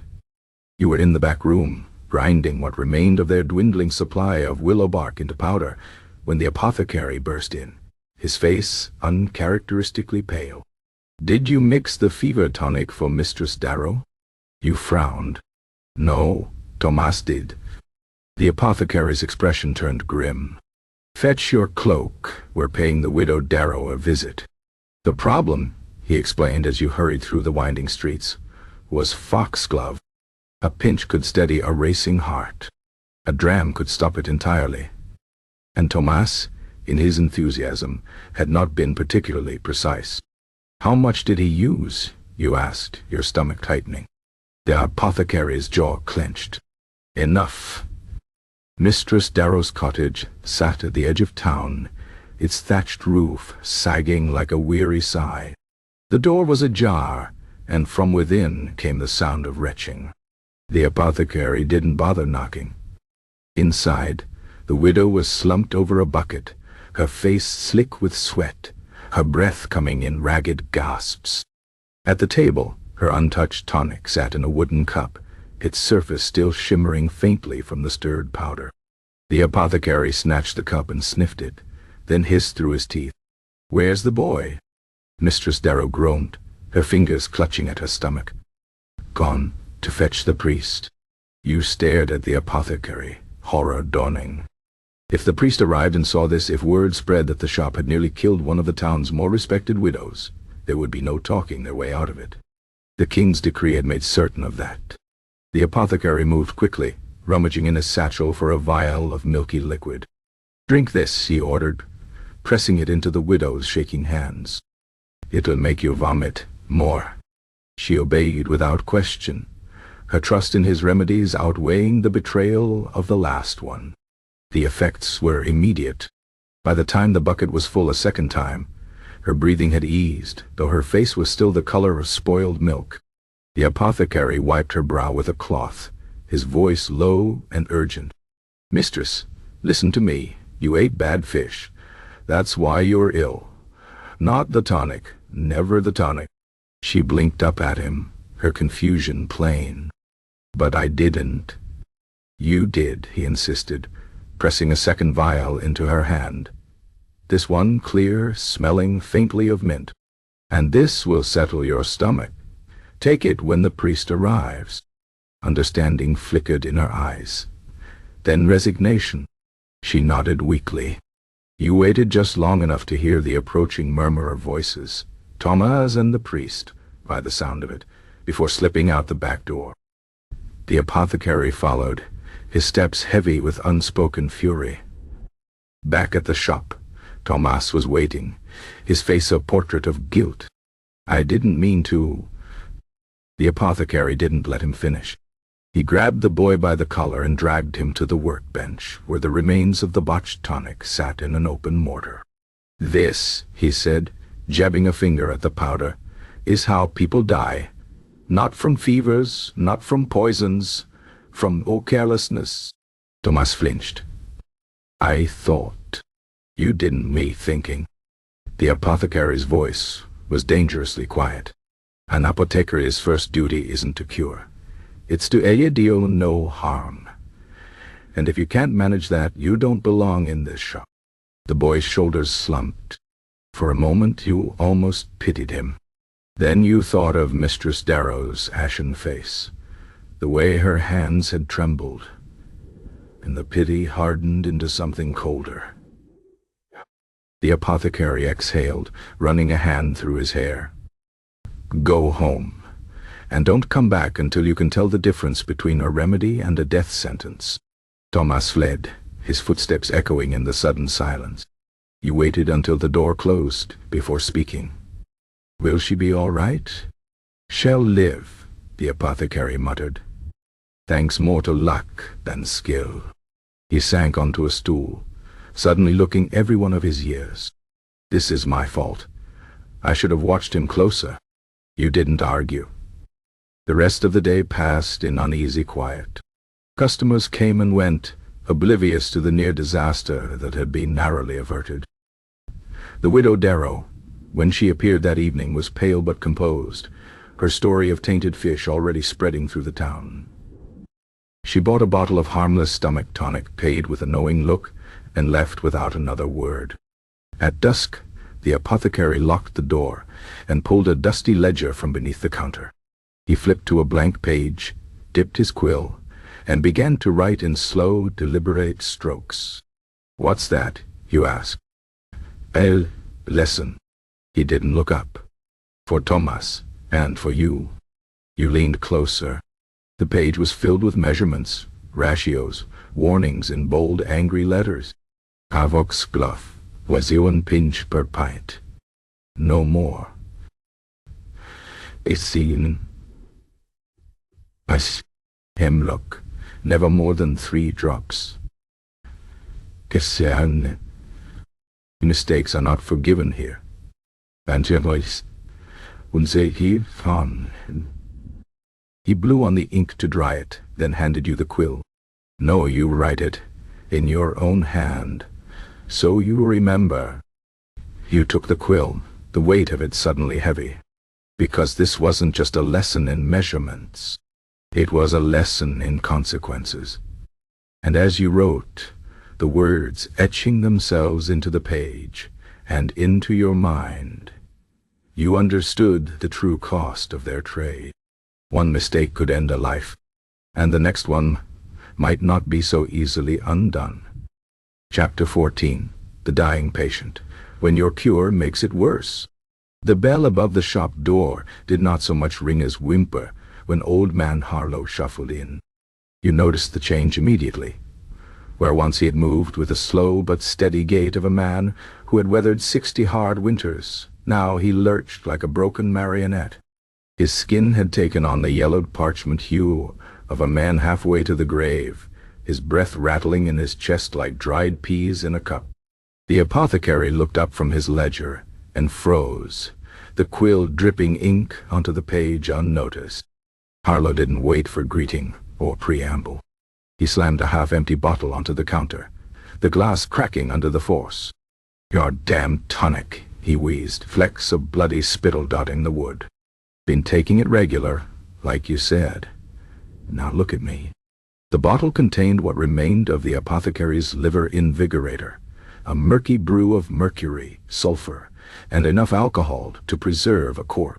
You'd watched him make it by the barrel last month, cheerfully assuring customers it would cleanse the humors. The apothecary's mouth opened, closed, then opened again. It can't be. Harlow coughed a wet tearing sound and spat into a rag already stiff with old blood. Physician says my liver's rotting. Says it's poison. His rheumy eyes locked onto the apothecary's. You're poison. The silence that followed was the heaviest you'd ever heard. Somewhere outside a dog barked. A cart rattled past. Normal sounds of a normal day, happening around this profoundly abnormal moment where a man stood dying in front of the person who might have killed him. The apothecary moved first. He reached slowly beneath the counter and produced a bottle of pear brandy, the good stuff kept for emergencies and bribes. He poured 2 generous fingers and pushed it toward Harlow. Drink. It'll ease the pain. Harlow stared at the glass like it might bite him. More poison. Medicine's all poison, the apothecary said quietly. Just depends on the dose. Harlow took the glass and drank it in one swallow. The apothecary exhaled through his nose. How long? A month, maybe 2.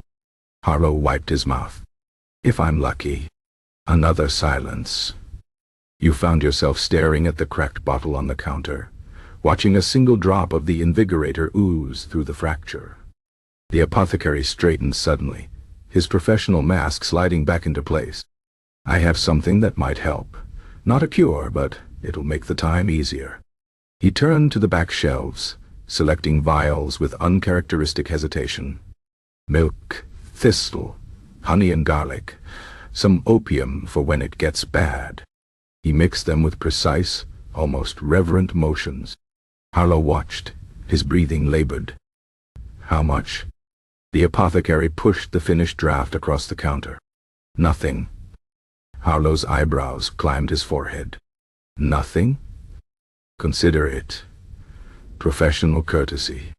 Harlow took the bottle, his fingers brushing the apothecary's for the briefest moment. Some unspoken understanding passed between them. No forgiveness, perhaps, but acknowledgement. When the door closed behind him, the apothecary stood motionless for a long moment. Then, with sudden violence, he swept the cracked bottle off the counter, sending it shattering against the far wall. Glass and poison sprayed across the floor.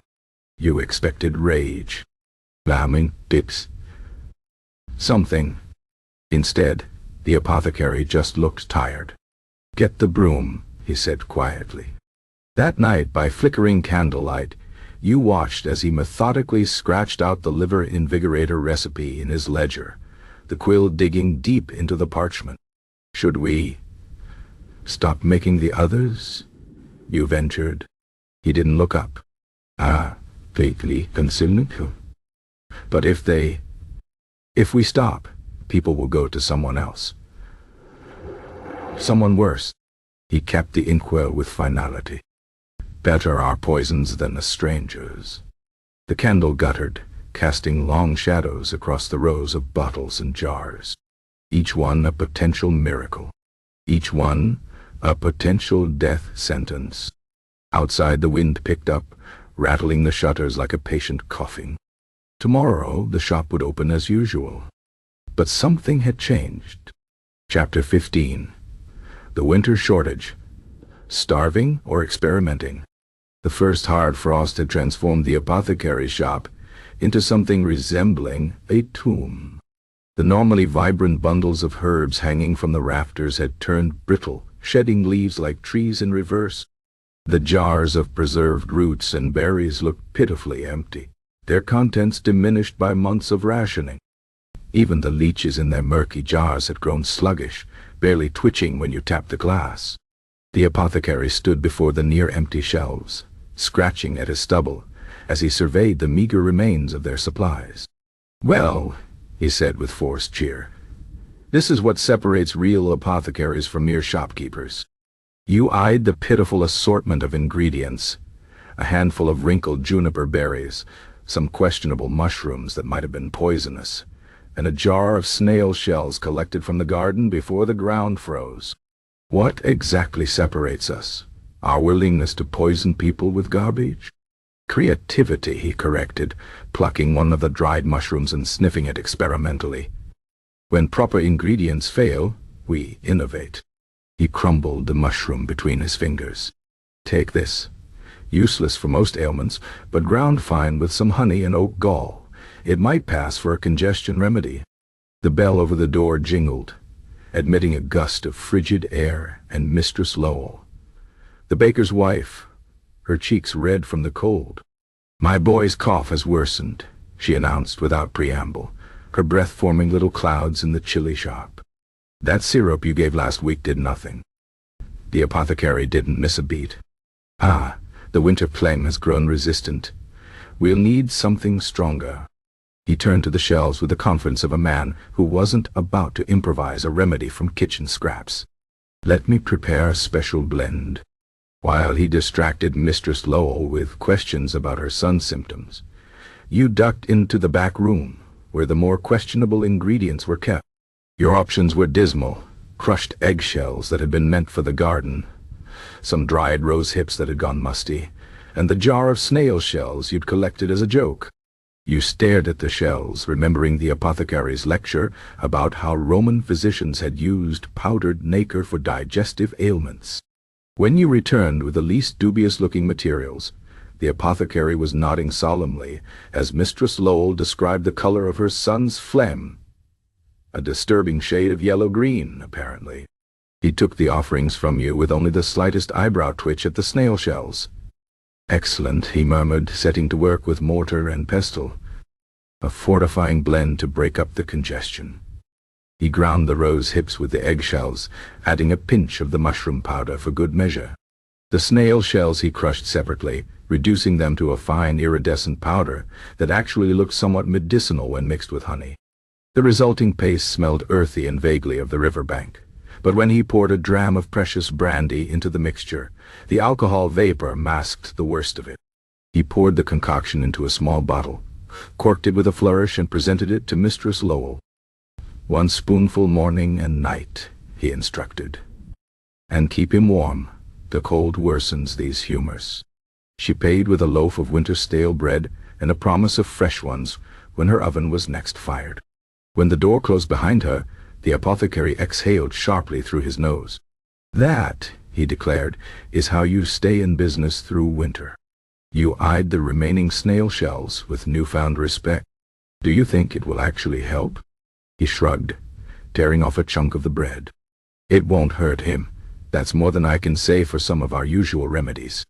The bread crackled as he chewed. "Besides, half of healing is belief. If she believes it works, it might as well." The days that followed became an exercise in increasingly creative substitutions. Pine needles replaced hard-to-find herbs in poultices. Crushed oyster shells from the tavern's midden stood in for mineral remedies. The apothecary even rendered down some old candles with bee pollen to create something resembling a salve, though it smelled suspiciously of tallow and regret. The townspeople, either too desperate or too trusting to question the changing nature of their remedies, accepted the substitutions with only occasional skeptical look. Old Man Cress complained that his joint ointment smelled like roast pork, but admitted it eased the pain as well as the usual preparation. It wasn't until the miller's daughter came in with a request for a love potion that your ingenuity was truly tested. "I need something powerful," she whispered, "though the shop was empty save for you. Tom the Thatcher is set to marry Agnes next month, and I can't." Her voice broke. The apothecary stroked his chin, eyeing their depleted stores. Then his expression brightened. "A special case requires special ingredients." He motioned for you to follow him to the back, where he produced a small, ornate box from beneath a loose floorboard. Inside lay 3 vials of deep red liquid, thick as syrup. "Last of the Spanish fly tincture," he murmured. "Cost me a fortune from a Levantine trader." You stared at him. "That's perfect." He grinned, already measuring a careful drop into a smaller bottle. "Indeed, A single drop in his drink and young Tom will forget all about Agnes. He filled the rest of the bottle with honeyed wine and a sprinkle of cinnamon for legitimacy. The miller's daughter paid handsomely in silver and hurried out with the vial clutched tight in her fist. You waited until the door closed. You do realize that's poison. He waved a hand. In large doses. That was barely enough to make him enthusiastic. He pocketed the silver with satisfaction. Besides, if he's fool enough to drink something given to him by a woman scorned, he deserves what he gets. The winter dragged on, each day a new exercise in creative deception. The line between medicine and meal became increasingly blurred. You used more kitchen spices than actual herbs, more rendered fats than proper ointment bases.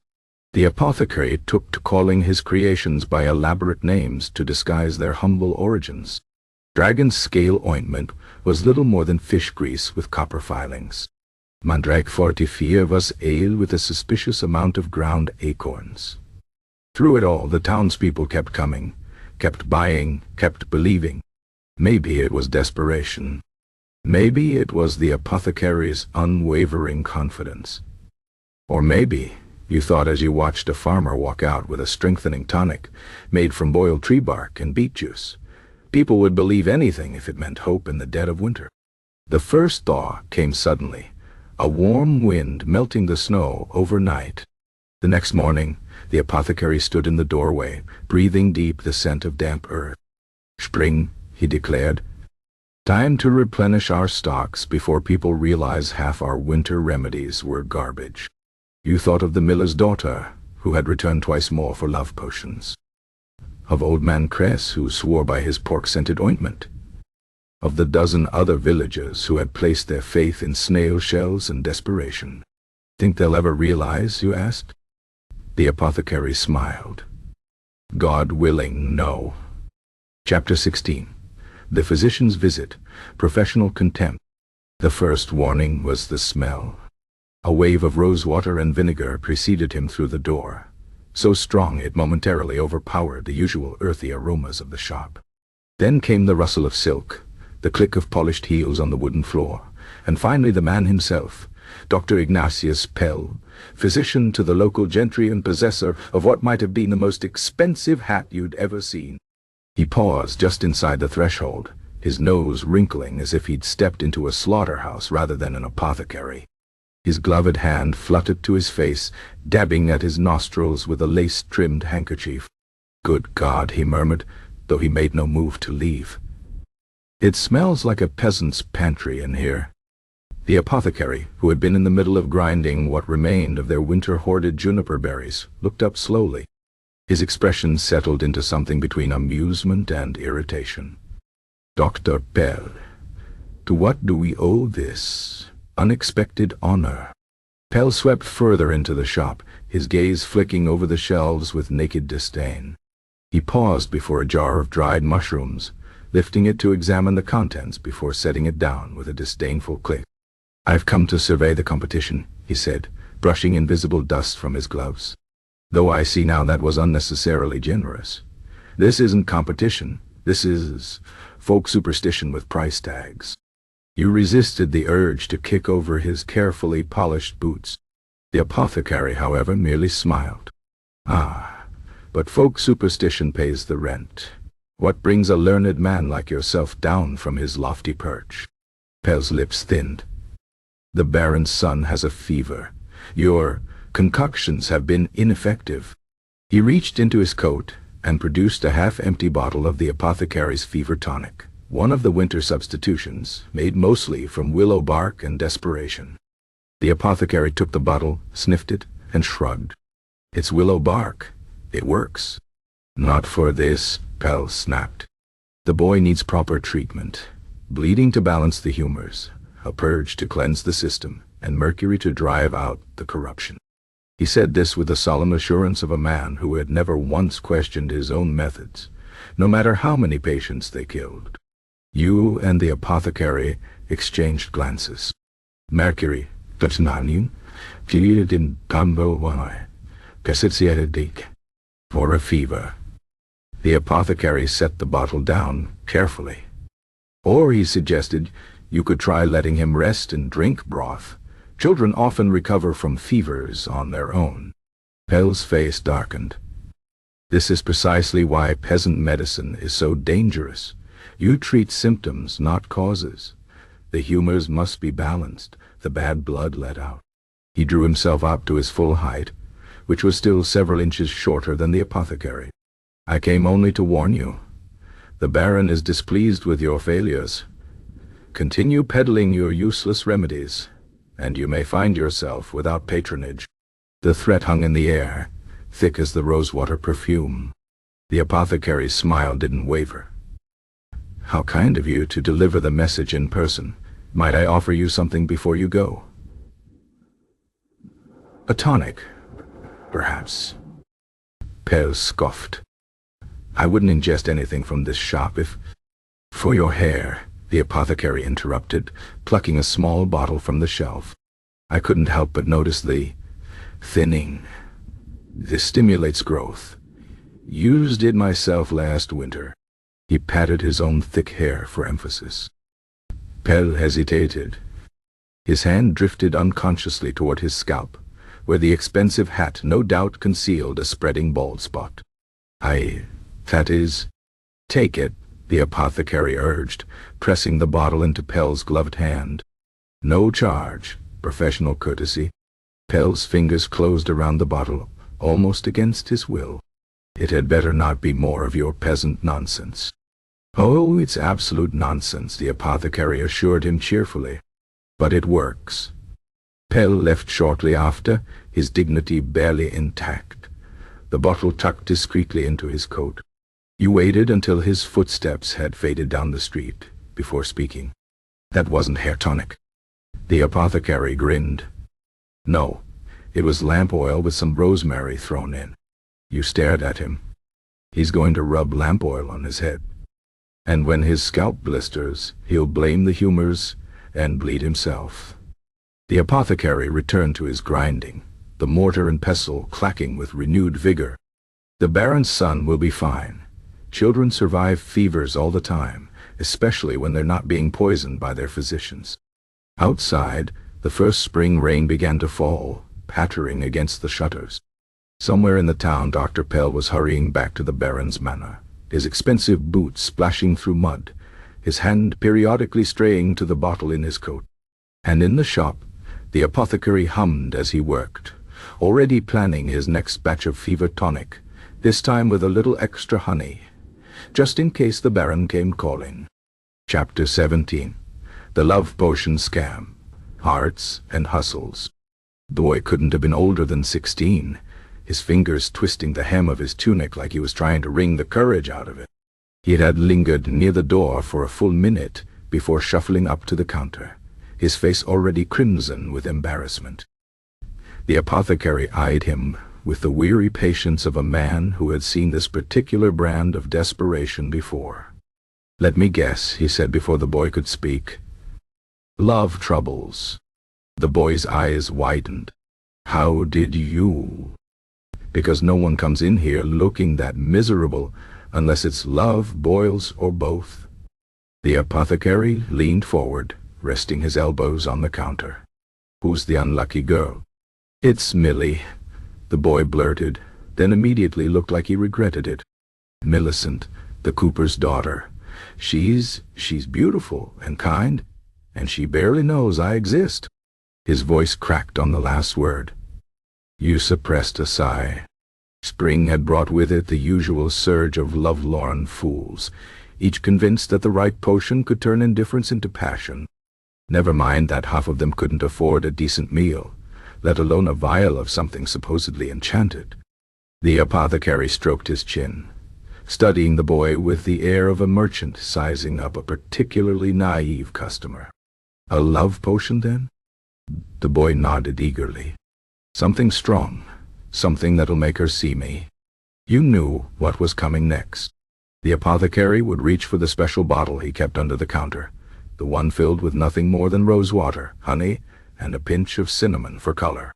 He'd spin some tale about moon-blessed herbs and ancient charms, charge the boy double, and send him on his way with hope in his heart and less coin in his purse." But to your surprise, the apothecary hesitated. He glanced at you, then back at the boy. "How old are you, lad?" 17, next month." "And how much coin do you have?"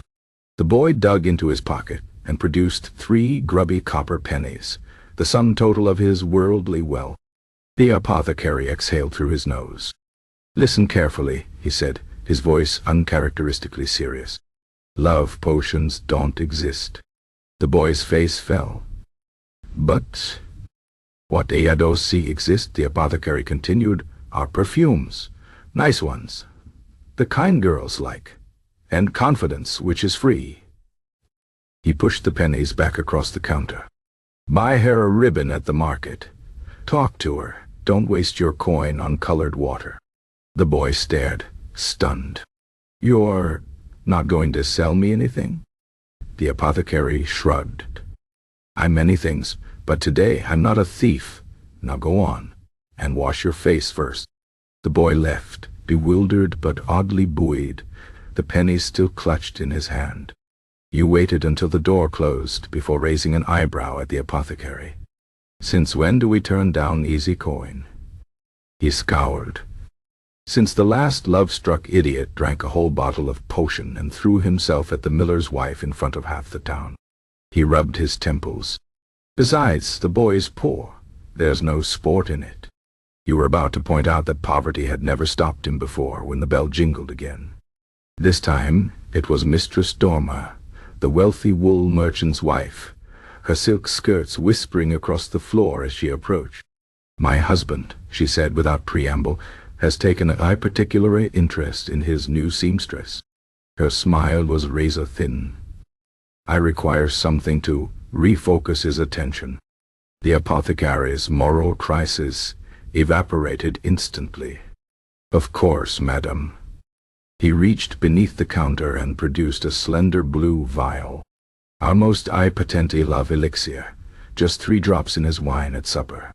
She took the vial, her rings glittering in the sunlight. "And if it doesn't work?" The apothecary's grin was all teeth. "Then you'll need the larger bottle."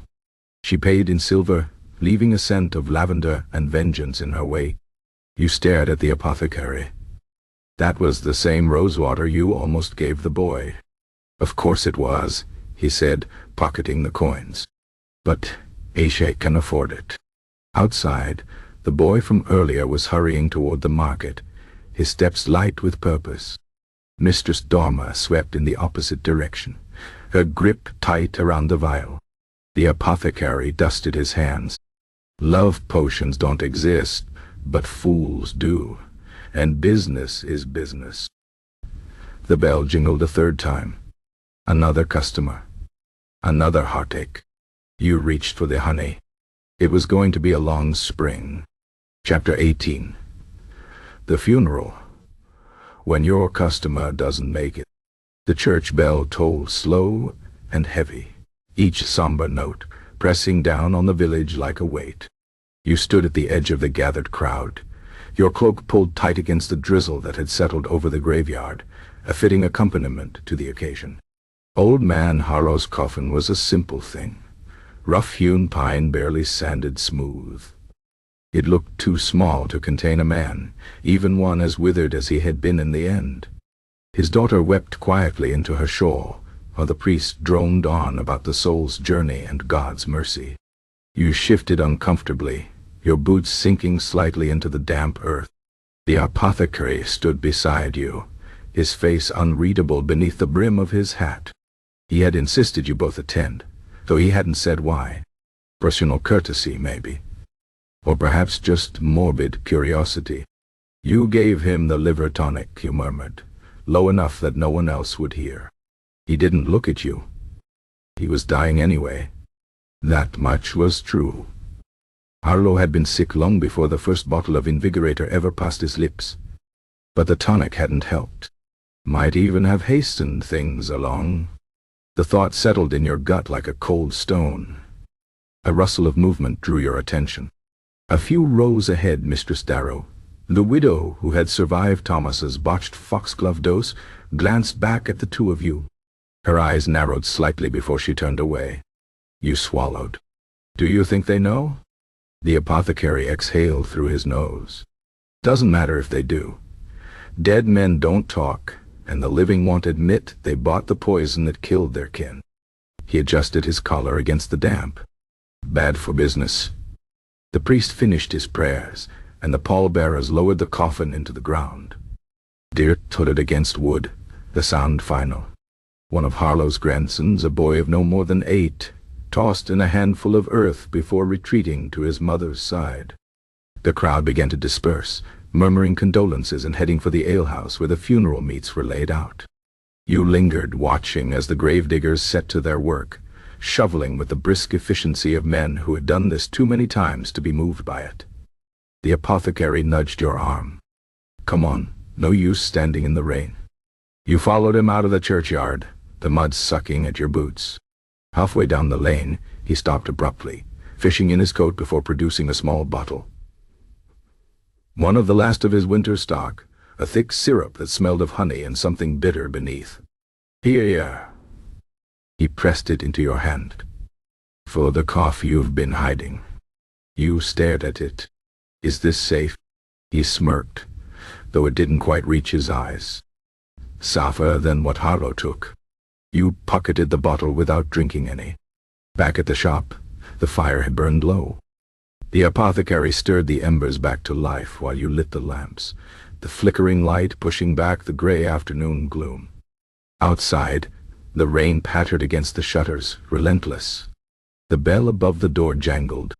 You both turned as a woman entered, Harlow's daughter, her funeral shawl still draped over her shoulders, her eyes red-rimmed but dry now. She didn't speak at first, just stood there, her fingers whirring at the edge of her shawl. Then quietly she said, I need something for the pain. The apothecary didn't ask what kind. He simply nodded and reached for the poppy tincture. As you measured out the dose, you wondered if she knew, if she blamed you, if she cared. She paid in silence and left the same way. The apothecary locked the door behind her and blew out a long breath. Well, he said, business as usual. You looked at him, then at the bottle in your hand, the one he'd given you earlier. Somewhere in the distance, the church bell tolled once more. You took a sip. It tasted like guilt, but it did ease the cough. Chapter 19. The fire, an act of God or arson. The smell of smoke woke you. Not the usual comforting scent of the hearth, but something thicker, sharper, laced with the acrid tang of burning herbs and melting glass. By the time you stumbled from your pallet in the back room, the shop was already hazy with it, tendrils of gray curling beneath the door to the main chamber. You threw open the door and recoiled. Flames licked up the shelves, devouring jars and dried bundles with terrifying hunger. The heat pressed against your face like a living thing. Somewhere in the crackling roar, glass shattered as Remedies boiled over in their bottles. The apothecary appeared beside you, his nightshirt half tucked into his breeches, his face slack with sleep, and then sharp with alarm. Out, he barked, shoving you toward the back door. Now. You staggered into the alley, the cold night air a slap after the furnace inside. The apothecary followed seconds later, coughing violently, his arms full of whatever he'd managed to grab. The ledger, a pouch of coin, the small strongbox of their most valuable and illegal stock. The street was already filling with onlookers, drawn by the glow. The Barber-surgeon arrived first, still pulling on his coat, his eyes wide as he took in the blaze. God's teeth, he muttered. Then, with the practicality of a man who dealt in blood and bone, should we fetch water? It was too late for that. By the time the bucket line formed, the roof had caught, timbers groaning as the fire chewed through them. Flakes of ash spiraled up into the night, glowing like malignant fireflies. You stood there, numb, watching the apothecary's life's work turn to embers. His face was unreadable in the flickering light, his grip tight around the ledger. The sheriff arrived as the back wall collapsed inward with a crash, sending up a fresh gout of sparks. He eyed the apothecary with the weary suspicion of a man who knew how many people might have wanted this place gone. Any idea how it started? The apothecary's voice was hoarse from smoke. No. Duh. The sheriff grunted, unconvinced. We'll see in the morning. As if morning would leave anything to see. The crowd lingered until there was nothing left to watch, then dispersed, murmuring about God's will and bad luck. Only when the last gawker had gone did the apothecary move, crouching to sift through the meager pile of salvaged goods. You knelt beside him. Do you think it was? Doesn't matter. He snapped the strongbox shut. What matters is who thinks we're to blame. You thought of Harlow's daughter, her hollow eyes as she took the poppy tincture. Of Mistress Darrow, who had nearly died from Tomas's mistake. Of the merchant's wife who had bought the love potion, or the shadowy figure who had purchased poison. Any one of them, or someone you'd forgotten entirely, might have struck the spark. Dawn came gray and quiet, the shop reduced to a blackened skeleton of beams and rubble. The sheriff poked through the remains, kicking over charred timbers, but there was little to find. The fire had been thorough. Could it have been the lamp, he said at last, though he didn't sound convinced. Or someone careless with the brazier. His gaze lingered on the apothecary. Either way, you're lucky you weren't in it. The apothecary's smile was thin. Divine providence. The sheriff left with a warning to clear the debris before it became a nuisance. You waited until he was out of earshot before turning to the apothecary. What now? He stared at the ruins, his expression unreadable. Then he reached into the strongbox and withdrew a single vial. The last of the mercury tincture, the one that had nearly killed Old Man Harlow. He held it up, the morning light catching on the glass. Now, he said, we find out who's still willing to buy from us. Somewhere in the ashes a ember hissed. Business, it seemed, would go on. Chapter 20. The Last Resort. Becoming the quack you once despised. The wagon creaked under the weight of their remaining supplies, its freshly painted sides gleaming with golden serpents and dubious Latin phrases. You stepped back to examine your handiwork, the swirling letters proclaiming, I, Dr. P. Lysander's miraculous restoratives in bold crimson, the carefully rendered stars and sigils that suggested ancient wisdom rather than desperate improvisation. The apothecary, no, I, Dr. Lysander now, adjusted his new hat, its brim wide enough to cast his eyes in shadow. The velvet coat he bartered for lent him an air of theatrical authority, though you could still see the outline of his old self beneath the finery, like a wolf in priest's robes. Well, he spread his arms, the silver rings on his fingers catching the light. Do I inspire confidence? You snorted. You inspire something. The first market day was a revelation.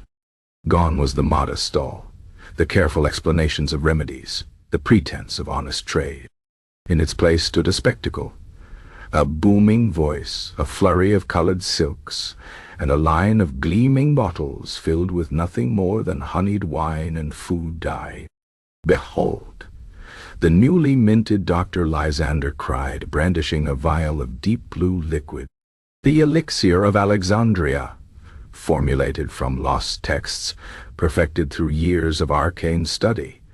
A single drop will banish fatigue, sharpen the wits, and restore the humors to divine balance. A woman at the front of the crowd, her face lined with years of hard labor, reached out with trembling hands. My joints? Ah! Dr. Lysander interrupted with a flourish. The very ailment this remedy was made to cure. He pressed the vial into her hands. 3 drops in tea each morning, and you'll dance at your grandchildren's weddings. She paid with her last few coins, clutching the bottle like a holy relic. You watched, torn between admiration and disgust, as the line grew. Farmers with bad backs, merchants with gout, lovelorn youths, all parted with their coin in exchange for hope in brightly colored bottles.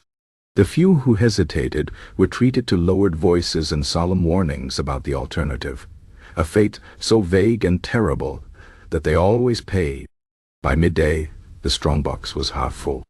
By dusk, it overflowed.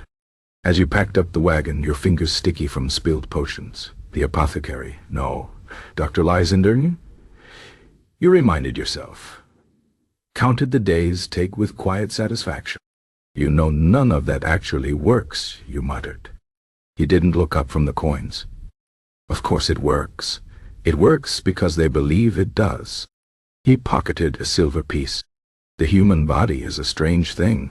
Tell it loudly enough that it's healed, and sometimes it listens. A shadow fell across the wagon. You turned to find Mistress Darrow standing there, her arms crossed, her expression unreadable. The apothecary's smile didn't waver, though you saw his fingers twitch toward the knife at his belt.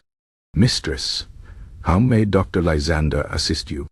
She studied him for a long moment, then reached into her apron and produced a small wooden doll. One of the protection charms had sold last winter. I need another. His eyebrows rose. I'm afraid my prices have... I don't care what it costs. Her voice was quiet but firm. My boy is sick. The physician says it's the lung fever. The apothecary hesitated. Then, with a sigh, he reached beneath the wagon seat and withdrew a small bundle. Not one of the day's gaudy potions, but a plain cloth packet tied with twine. Boil this in water, make him drink it all. It'll taste foul, but it'll help. She took it gingerly. What's in it? Actual medicine? She nodded once and pressed a coin into his hand. Not the copper she'd once have paid, but silver. Then she was gone, vanishing into the twilight. You stared at the apothecary. I thought we were done with that. He pocketed the coin. We are, mostly. The wagon creaked as you climbed aboard, the painted serpents grinning in the torchlight. Somewhere in the distance a church bell tolled, marking the hour. Dr. Lysander flicked the reins, and the horses lurched forward, carrying you both into the gathering dark. Business, as always, went on.